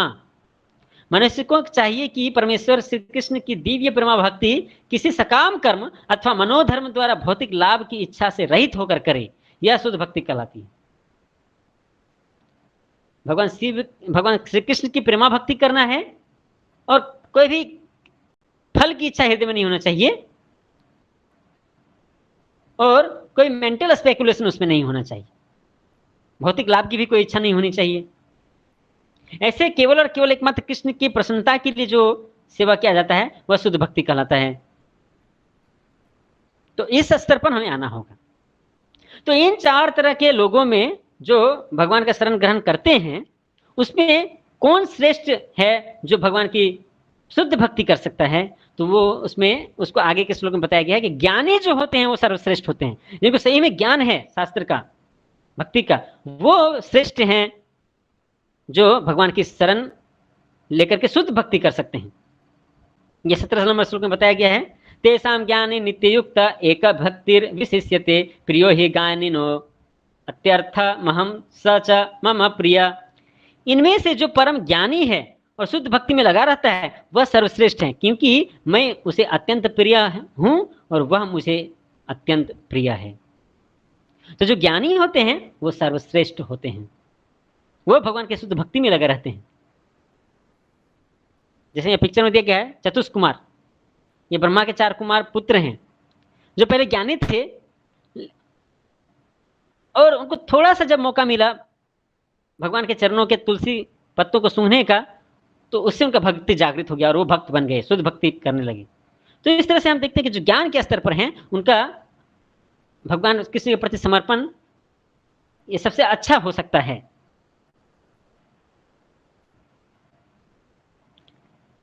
लेकिन इसका मतलब ये नहीं है कि भगवान बाकी 3 तरह के लोगों से नफरत करते हैं, उनसे प्यार नहीं करते। भगवान सभी से, आर्थो, अर्थार्थी, जिज्ञासु, ज्ञानी, सभी तरह के लोगों से प्रेम करते हैं, क्योंकि चाहे कुछ भी रीजन हो, अल्टीमेटली वो सारे लोग तो भगवान कृष्ण की शरण में आ रहे हैं ना, वो तो देवी देवता की शरण में नहीं जा रहे हैं। चाहे किसी को दुख हो या किसी को धन की इच्छा हो या कोई इंक्विजिटिव हो, जिज्ञासा हो कुछ, वो लोग अल्टीमेटली भगवान कृष्ण की ही शरण में जा रहे हैं। तो भगवान सभी को प्रेम करते हैं, लेकिन उसमें से भी जो ज्ञानी होते हैं, चूंकि उनको दिव्य ज्ञान होता है भगवान के विषय में, और इसलिए वो शुद्ध भक्ति को कर सकते हैं, शुद्ध भक्ति में लगे रह सकते हैं। जो ज्ञानी होते हैं उनके लिए ज्यादा पॉसिबल है ये। Okay, going ahead, 18th number श्लोक। वही चीज भगवान श्री कृष्ण बताते हैं कि सभी ठीक है, उसमें से ज्ञानी श्रेष्ठ है। उदारः सर्व एवैते ज्ञानीत्वात्मेव मे मतम् आस्थितः स हि युक्तात्मा मामेवानुत्तमां गतिम्। निस्संदेह ये सब उदार चेता व्यक्ति हैं, किंतु जो मेरे ज्ञान को प्राप्त है उसे मैं अपने ही समान मानता हूं, और वह मेरी दिव्य सेवा में तत्पर रहकर मुझ सर्वोच्च उद्देश्य को निश्चित रूप से प्राप्त करता है। तो जो ज्ञान के स्तर पर है, जिन्हें भगवान श्री कृष्ण का ज्ञान है, वो हमेशा भगवान की दिव्य सेवा में लगे रहता है, और वो अल्टीमेट डेस्टिनेशन को जीवन के अंत में प्राप्त करता है।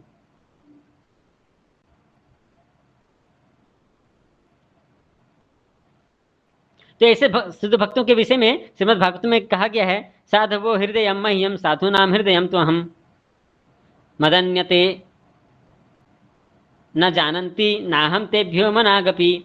भक्तगण सदैव मेरे हृदय में वास करते हैं और मैं भक्तों के हृदयों में वास करता हूँ। भक्त मेरे अतिरिक्त और कुछ नहीं जानता, और मैं भी भक्त को कभी नहीं भूलता। मेरे तथा शुद्ध भक्तों के बीच में घनिष्ठ संबंध रहता है। ज्ञानी शुद्ध भक्त कभी भी आध्यात्मिक संपर्क से दूर नहीं होते, अतः वे मुझे अत्यंत प्रिय हैं। तो सही में जिनको भगवान का ज्ञान है, वे भगवान से दूर नहीं रहना चाहते, भगवान के संपर्क में रहना चाहते हैं, इसलिए ऐसे भक्त भगवान के बहुत प्रिय हैं। गो अहेड, 19 नंबर श्लोक। यहां पर ऐसे दिव्य प्रेमा भक्ति जो बहुत विरल है उसके बारे में बताया गया है। बहुनाना, ये भी बहुत फेमस श्लोक है भगवद गीता का। बहुनाम जन्म नामन्ते ज्ञानवान माम प्रपद्यते वासुदेव सर्वमिति स महात्मा सुदुर्लभः।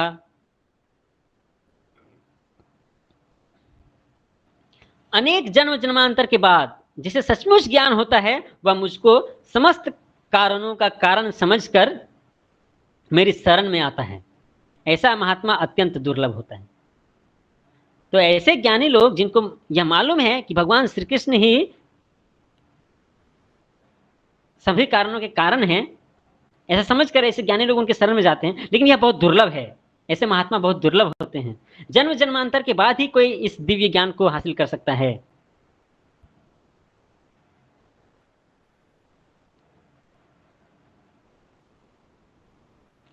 तो इस तरह से भगवान अपनी विशेषताओं के बारे में अर्जुन को बताते हैं,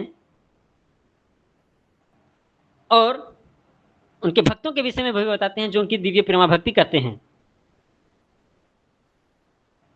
अभी प्रश्न उठता है कि ठीक है, जो डायरेक्ट भगवान श्री कृष्ण की सेवा करते हैं उनको कृष्ण रक्षा प्रदान करते हैं, लेकिन जो देवी देवताओं की पूजा करते हैं उनका क्या होता है?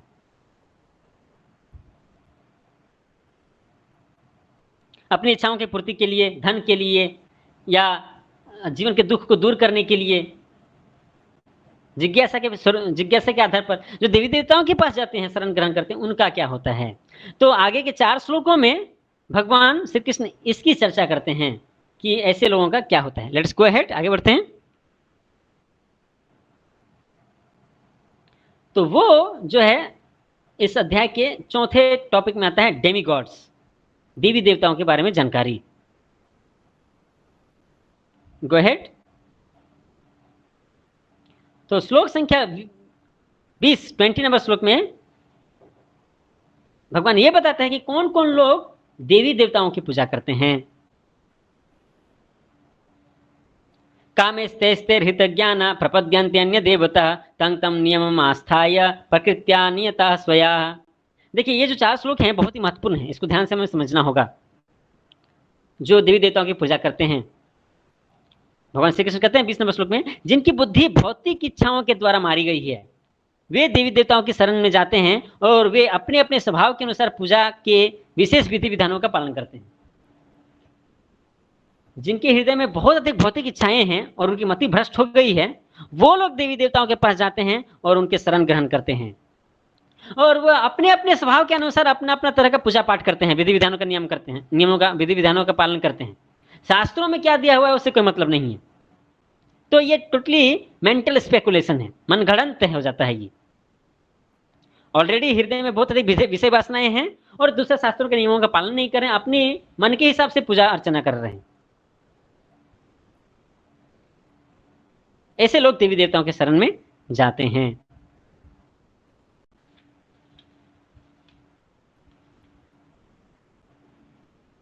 जबकि श्रीमद् भागवत में बताया गया है चाहे कुछ भी हो जाए देवी देवताओं के पास जाना है, भगवान के पास जाना है, चाहे हमारे भौतिक इच्छाएं हो या ना हो।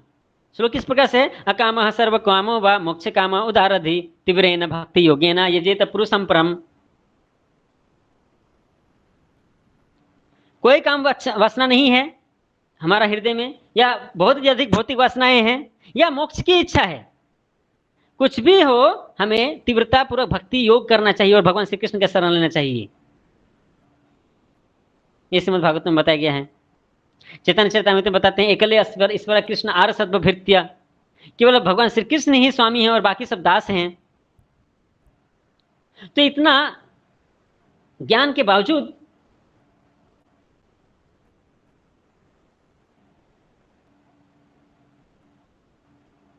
जिनकी इच्छाएं हृदय में बहुत अधिक भौतिक इच्छाएं हैं, वे देवी देवता के पास चले जाते हैं, क्योंकि उनका ज्ञान हरण हो जाता है भौतिक इच्छाओं के कारण।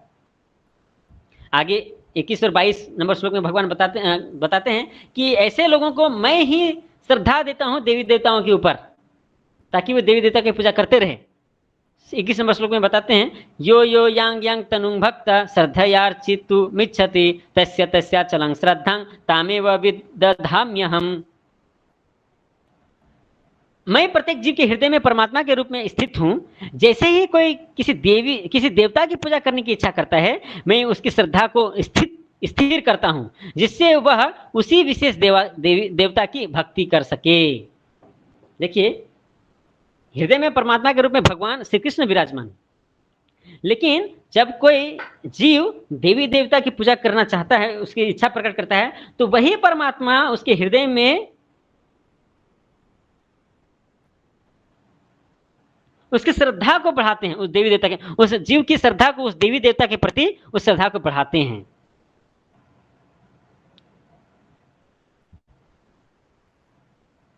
ताकि वो जीव उस देवता की भक्ति कर सके, उस देवता की पूजा कर सके। लेकिन सच्चाई तो यही है कि भगवान जो है वो श्री कृष्ण है और जीव को उनकी पूजा अर्चना करनी चाहिए, न कि देवी देवताओं की। देवी देवता भी तो कृष्ण के ही अधीन हैं। तो हमें आवश्यकता इस बात की है कि एके हु कुरुनंदन, व्यवसाय यात्रिका बुद्धि एके हु कुरुनंदन, केवल भगवान की सेवा पर फोकस करना, भगवान श्री कृष्ण के शरण में जाना और कहीं पर भी डाइवर्ट नहीं करना अपने अटेंशन को।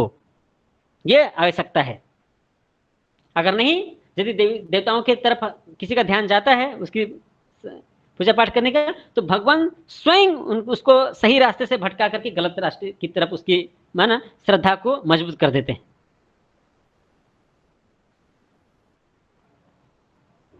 ओके, आगे बढ़ते हैं हम लोग। 22 नंबर श्लोक, उसमें भी यही बातें बताई गई। स तया श्रद्धया युक्त तस्या राधनमीहते लभते च तः कामान मयेव विहितान ही तान।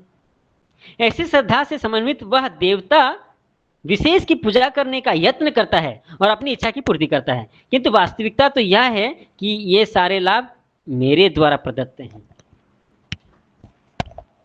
देखिए, वह व्यक्ति जिसके हृदय में भौतिक वांछा है, वह देवता की पूजा करता है, और देवताओं की पूजा करने से वो देवता उसकी पूर्ति कर देते हैं, भौतिक इच्छाओं की पूर्ति कर देते हैं। लेकिन प्रश्न ये है कि वो देवता को फिर शक्ति कहां से आता है? वो तो भगवान कृष्ण से ही आता है ना। तो अल्टीमेटली जो भी लाभ उस जीव को मिला देवता की पूजा पाठ करने से, वो एक्चुअली वो आशीर्वाद कहां से आ रहा है? भगवान से ही आ रहा है। भगवान ने ही देवी देवताओं को शक्ति दी है।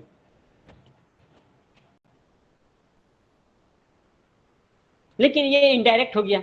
अगर हम भगवान से डायरेक्ट मांगते तो भगवान दे सकते थे हमें।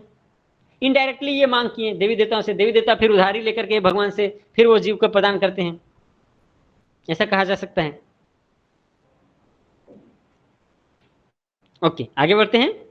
23 नंबर वर्स। इसमें यह बताया गया कि जो देवी देवता की पूजा करते हैं उनका क्या रिजल्ट होता है, उनका क्या डेस्टिनेशन होता है।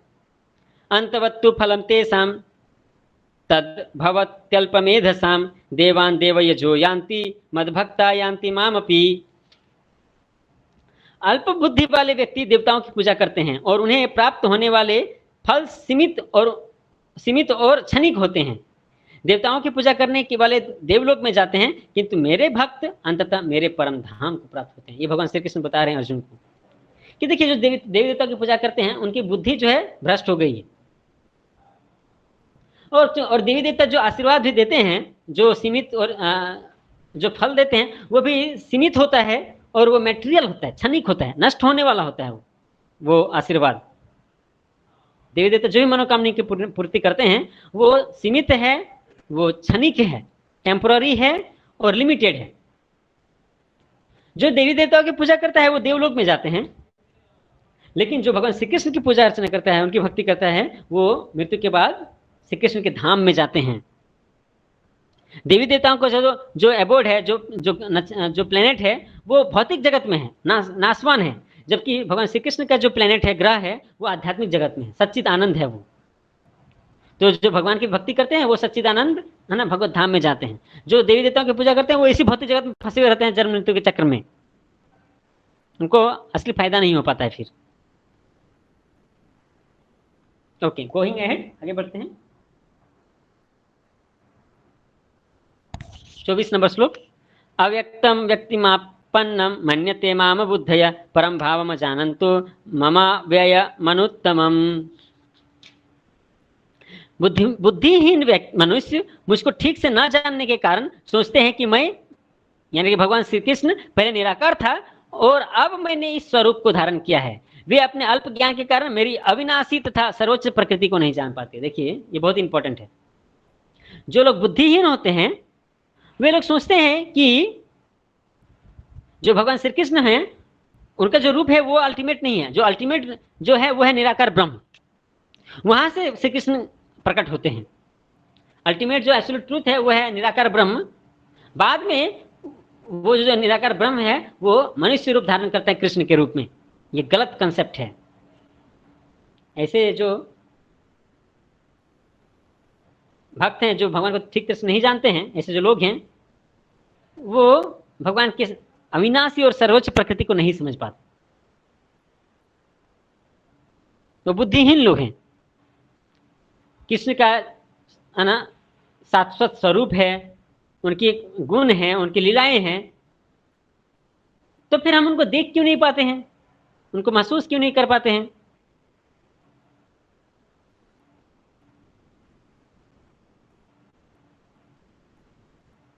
अगर ऐसा है कि भगवान का रूप है, भगवान साकार रूप वाले हैं, तो फिर क्यों जो है मायावादी लोग होते हैं, वो जो कि पूरी तरह से भौतिक चीजों से डिटैच्ड हैं,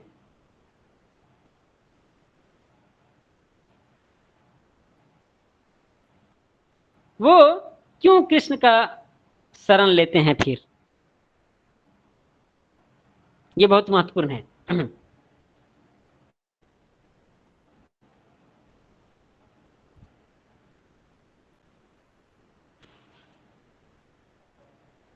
जो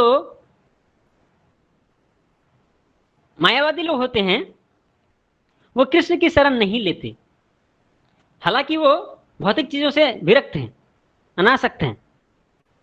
चूंकि उनको दिव्य ज्ञान नहीं है इसीलिए वो कृष्ण की शरण नहीं ले पाते,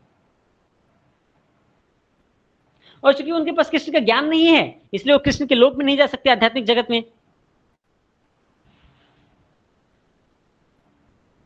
इंपर्सनल ब्रह्मज्योति तक जा सकते हैं, निराकार ब्रह्म तक जा सकते हैं, लेकिन उसके आगे जो आध्यात्मिक जगत है उसके किसी प्लेनेट में प्रवेश नहीं कर सकते। इसीलिए इंपर्सनलिस्ट को ट्रांसेंडेंटलिस्ट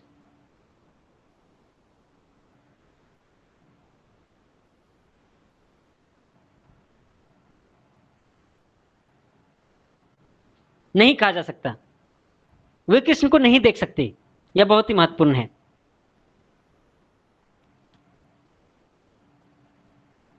वो ऐसा ही सोचते हैं कि क्योंकि वो सोचते हैं कि निराकार जो ब्रह्म है वही टॉप मोस्ट है, उनके नीचे जो कृष्ण का स्वरूप है वो तो सेकेंड लेवल का है, टॉप मोस्ट लेवल तो निराकार ब्रह्म है, तो इसलिए वो निराकार ब्रह्म में जाते हैं। फिर ऐसे अज्ञानी जो लोग हैं, वो ऐसे बुद्धिहीन जो मनुष्य हैं, वो हमेशा धोखे में रहते हैं, हमेशा धोखा खाते हैं वो। इसलिए ज्ञान होना, दिव्य ज्ञान होना बहुत ही जरूरी है, बहुत ही आवश्यक है। और भगवान भी ऐसे लोगों को अपने आप के सामने अपने आप को प्रकट नहीं करते।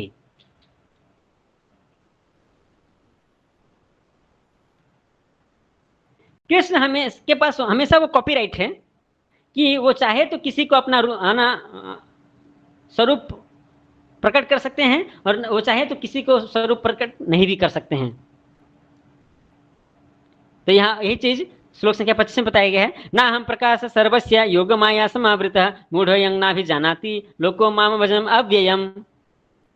मैं मूर्खों तथा अल्पज्ञों के लिए कभी भी प्रकट नहीं हूं, उनके लिए तो मैं अपनी अंतरंगा शक्ति द्वारा आच्छादित रहता हूं, अतः वे यह नहीं जान पाते कि मैं अजन्मा और अविनाशी हूं।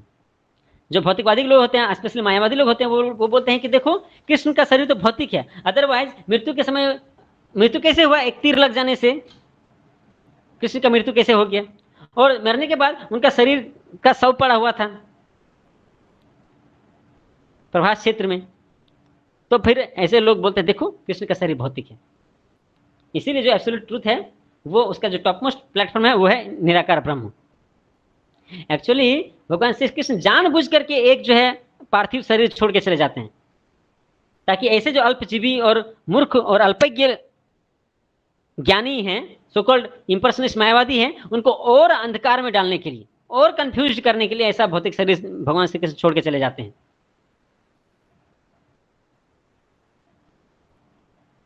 लेकिन सच्चाई तो यह है कि भगवान का शरीर भौतिक नहीं है। जो ऐसे लोग हैं मूर्ख और अल्पज्ञ, भगवान उनकी ज्ञान को और भी अधिक ढक देते हैं अपने माया शक्ति के द्वारा, और अपने आप को ढक के रखते हैं अंतरंगा शक्ति के द्वारा, ताकि वैसे अल्पज्ञ भगवान को समझ ना सके और यह न जान पाए कि भगवान अजन्मा है और अविनाशी है। भगवान ऐसे लोग भगवान को भौतिक कहते हैं, उनके शरीर को भी भौतिक कहते हैं, तो उनको और अंधकार में डालने के लिए भगवान ऐसा करते हैं, अपने आप को खुद ढक लेते हैं, है ना, योग माया के आवरण से। Okay, go ahead. तो हमें यह समझना चाहिए कि भगवान जो है माया शक्ति से नहीं ढके हैं, भौतिक माया शक्ति से नहीं ढके हैं, बल्कि हमारी जो दृष्टि है वो भौतिक माया से ढकी हुई है। भगवान का जो ज्ञान है वह माया के द्वारा ढका हुआ नहीं है। भगवान तो है ना अतीत वर्तमान भविष्य तीनों जानते हैं, तो उनका ज्ञान भला कैसे ढका हुआ हो सकता है। वो तो इस भौतिक जगत के जो जीव हैं उनका जो ज्ञान है वो ढका हुआ है माया के द्वारा, भगवान का ज्ञान नहीं ढका हुआ है।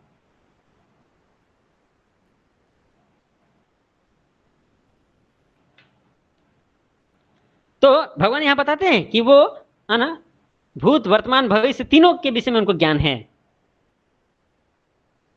खुद ही भगवान श्री कृष्ण बोलते हैं वेदाहम समितीतानि वर्तमानानि च Arjun. Go to the next shloka, next slide. वेदाहम सर्व समतीतानि वर्तमानानि च अर्जुन भविष्यानि च भूतानि मां तु वेद न कश्चन। हे अर्जुन, श्री भगवान होने के नाते मैं जो कुछ भूतकाल में घटित हो चुका है, जो वर्तमान में घटित हो रहा है और जो आगे होने वाला है, वह सब कुछ जानता हूं। मैं समस्त जीवों को भी जानता हूं, किंतु मुझे कोई नहीं जानता। देखिए भगवान क्लियरली बताते हैं ना कि भगवान सब कुछ जानते हैं, लेकिन भगवान को कोई जान नहीं सकता। तो अभी प्रश्न उठता है कि क्यों भाई भगवान को कोई क्यों नहीं जान सकता, क्यों नहीं जान पाते भगवान को कोई। तो इसमें 27 नंबर श्लोक में कहा गया है, इच्छा द्वेष समुत्थेन द्वंद्व मोहेन भारत सर्वभूतानि सम्मोहम सर्गे यान्ति परन्तपः।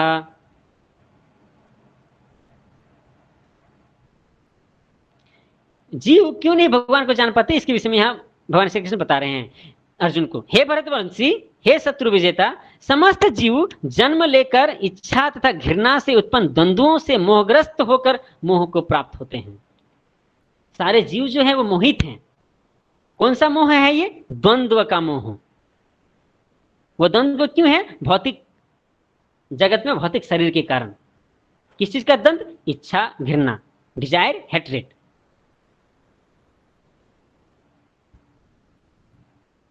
मुझे ये अच्छा लगता है इसलिए मैं इसकी इच्छा करता हूं, आई डिजायर दिस। मुझे ये पसंद नहीं है इसलिए मैं इसे घृणा करता हूं, आई हेट दिस।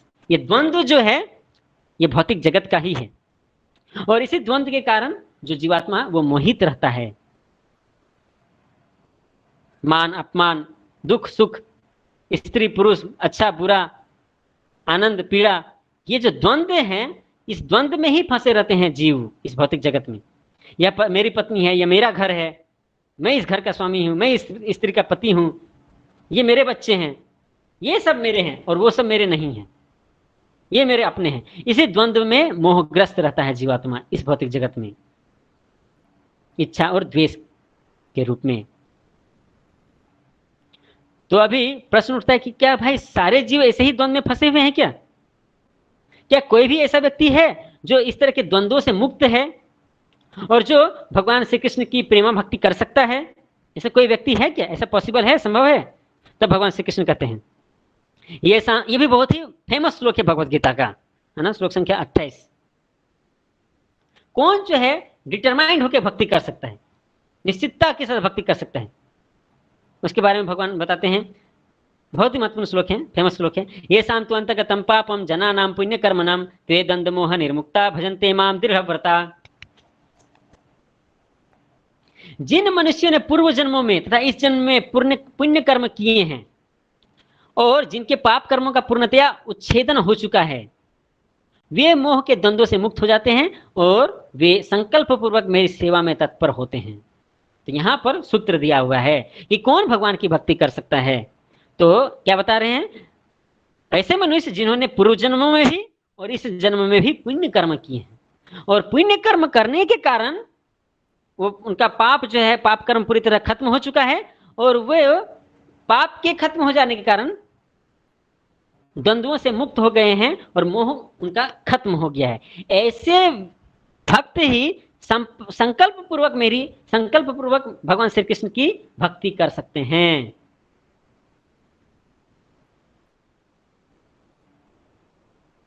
तो जरूरी क्या है कि पूर्व जन्मों में भी पुण्य कर्म होना चाहिए, इस जन्म में भी पुण्य कर्म होना चाहिए, ताकि बहुत सारे जन्म में जो पाप कर्म किए हुए उससे मुक्ति मिल सके। यह पहला चीज है। जब पाप कर्मों से मुक्ति होगा तब वो द्वंद्व के जो मोह हैं उससे बाहर निकलेंगे, और तब वो फुल्ली डिटरमाइंड होकर के भगवान की भक्ति कर सकते हैं। तो महत्वपूर्ण चीज है इन द्वंद्वों से बाहर निकलना। और द्वंद्वों से कैसे बाहर निकला जा सकता है? जब पाप कर्म खत्म होंगे तब। पाप कर्म कैसे खत्म होंगे? भगवान के भक्तों के संग में भक्ति करते रहने से। शुरुआत में भी, स्टार्टिंग भी भक्ति से ही है, अंत भी भक्ति से ही। तो ये सारी चीज इसमें बताया गया है। तो इस तरह से भगवान 3 तरह के सकाम भक्त के बारे में 4 तरह के बताए हैं। आर्तो अर्थार्थी, जिज्ञासु, ज्ञानी। एक तरह के भक्त वो भी होते हैं जिनकी इच्छा होती है मुक्ति पाना। अभी भगवान उसके विषय में चर्चा करेंगे। तो यहाँ देखिए 27 नंबर श्लोक में जो बताया गया था कि जीव जो है क्यों मोह में है, तो हमने ऑलरेडी चर्चा कर चुके, लस्ट, एंगर एंड ग्रीड। काम, क्रोध और लोभ, ये जो नरक के द्वार हैं, इनसे अपने आप को बचा के रखना है। अगर इनमें फंसे तो फिर मोह में बंध जाएंगी। काम, क्रोध और लोभ, ये बहुत ही डेंजर है, बहुत बड़ा डेंजर है, बहुत बड़ा खतरा है। नरक में लेकर के जाने वाला ये रास्ता है, तो इनसे हमें अपने आप को बचाना होगा। आगे बढ़िए। यहां देखिए प्यूरिफिकेशन ऑफ हार्ट के बारे में बताया गया है। जिनका पाप कर्म खत्म हो गया है, पुण्य कर्म पिछले जन्म और इस जन्म में किए उसके कारण से, और उनका हृदय शुद्ध हो गया है, वे द्वंद्व मोह से बाहर निकल करके भगवान की प्रेमा भक्ति कर सकते हैं दृढ़तापूर्वक। Okay, go ahead. 29 number shloka में बताया गया है कि जो मोक्षकामी भक्त होते हैं उनके बारे में 29 नंबर श्लोक में बताया गया है। मोक्ष की इच्छा रखने वाले, जरा मरण मोक्षाय मामाश्रित्य यतन्ति ये ते ब्रह्म तद विद्दु कृत्स्नस् अध्यात्म कर्म चाखिलम। जो जरा तथा मृत्यु से मुक्ति पाने के लिए यत्नशील रहते हैं, वे बुद्धिमान व्यक्ति मेरी भक्ति की शरण ग्रहण करते हैं। वे वास्तव में ब्रह्म हैं, क्योंकि वे दिव्य कर्मों के विषय में पूरी तरह जानते हैं। तो देखिए, जो व्यक्ति जन्म मृत्यु के चक्र से बाहर निकलना चाहते हैं, और जो ये जो जन्म मृत्यु जरा व्याधि है इस भौतिक जगत में, उससे बाहर निकल के, जन्म मृत्यु चक्र से बाहर निकल करके भगवान के धाम में जाने के प्रयास करते हैं, वो व्यक्ति एक्चुअली बुद्धिमान है। और वैसे व्यक्ति भक्ति पूर्वक भगवान की शरण ग्रहण करते हैं भक्ति के माध्यम से। और इतना ही नहीं, वे भगवान की दिव्य सेवा भी करते हैं, और वे भगवान के कर्म के विषय में, लीलाओं के विषय में जानते हैं।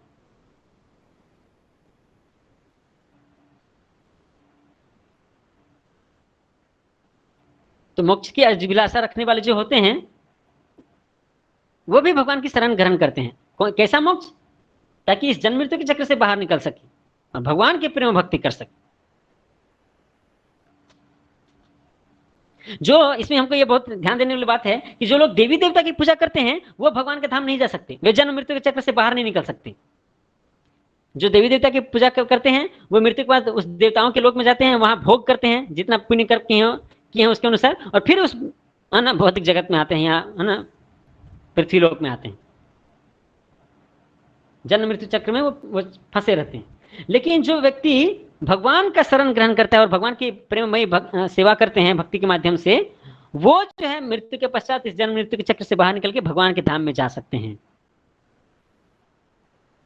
और यहाँ ऐसे ही व्यक्ति के बारे में बताया गया है जो भगवान के धाम में जाने के लिए प्रयत्नशील है।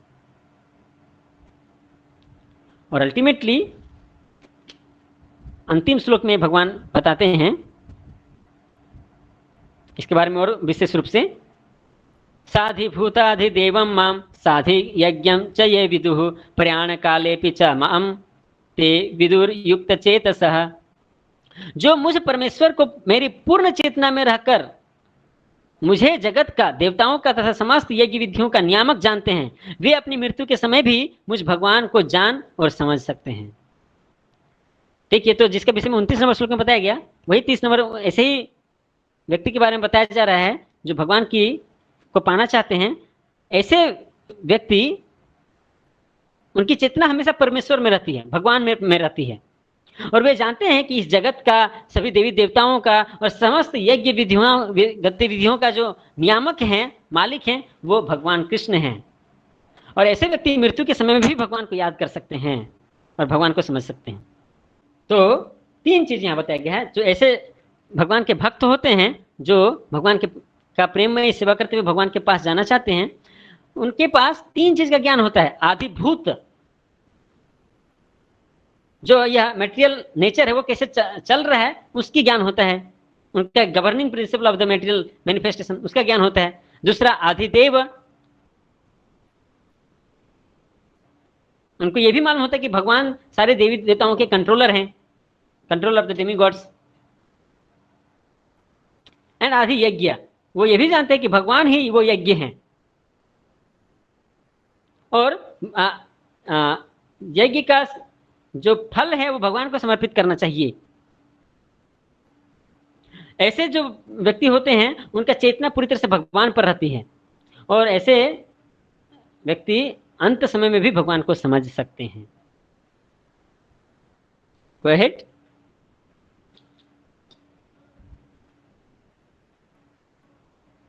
तो 4 तरह के जो सकाम भक्त हैं उसके बारे में हम लोग ऑलरेडी चर्चा कर चुके हैं। आर्थो जिज्ञासु अर्थार्थी ज्ञानी च भरतर्षभ। तो पहला है अर्थो, दूसरा अर्थार्थी, तीसरा ज्ञानी और तीसरा जिज्ञासु और चौथा ज्ञानी। We have discussed about this. इसके अलावा एक मोक्षकामी होता है और एक केवल भक्त होता है। तो इस तरह से 6 प्रकार के भक्तों की चर्चा इस अध्याय में की गई है। आर्थो, जिज्ञासु, अर्थार्थी, ज्ञानी, मोक्षकामी और केवल भक्त। Go ahead. So in this way we have come to the conclusion of this chapter. So this is the summary again. First topic, H for hearing. Second, everywhere. God is everywhere. Third is accept or reject. And fourth, demigods. Hare Krishna. Thank you very much. So we will meet again with the chapter number 8 in the next week. Attaining the Supreme, chapter number 8. Hare Krishna, Krishna Krishna, Hare Hare, Hare Ram, Ram Ram, Hare Hare. Thank you very much.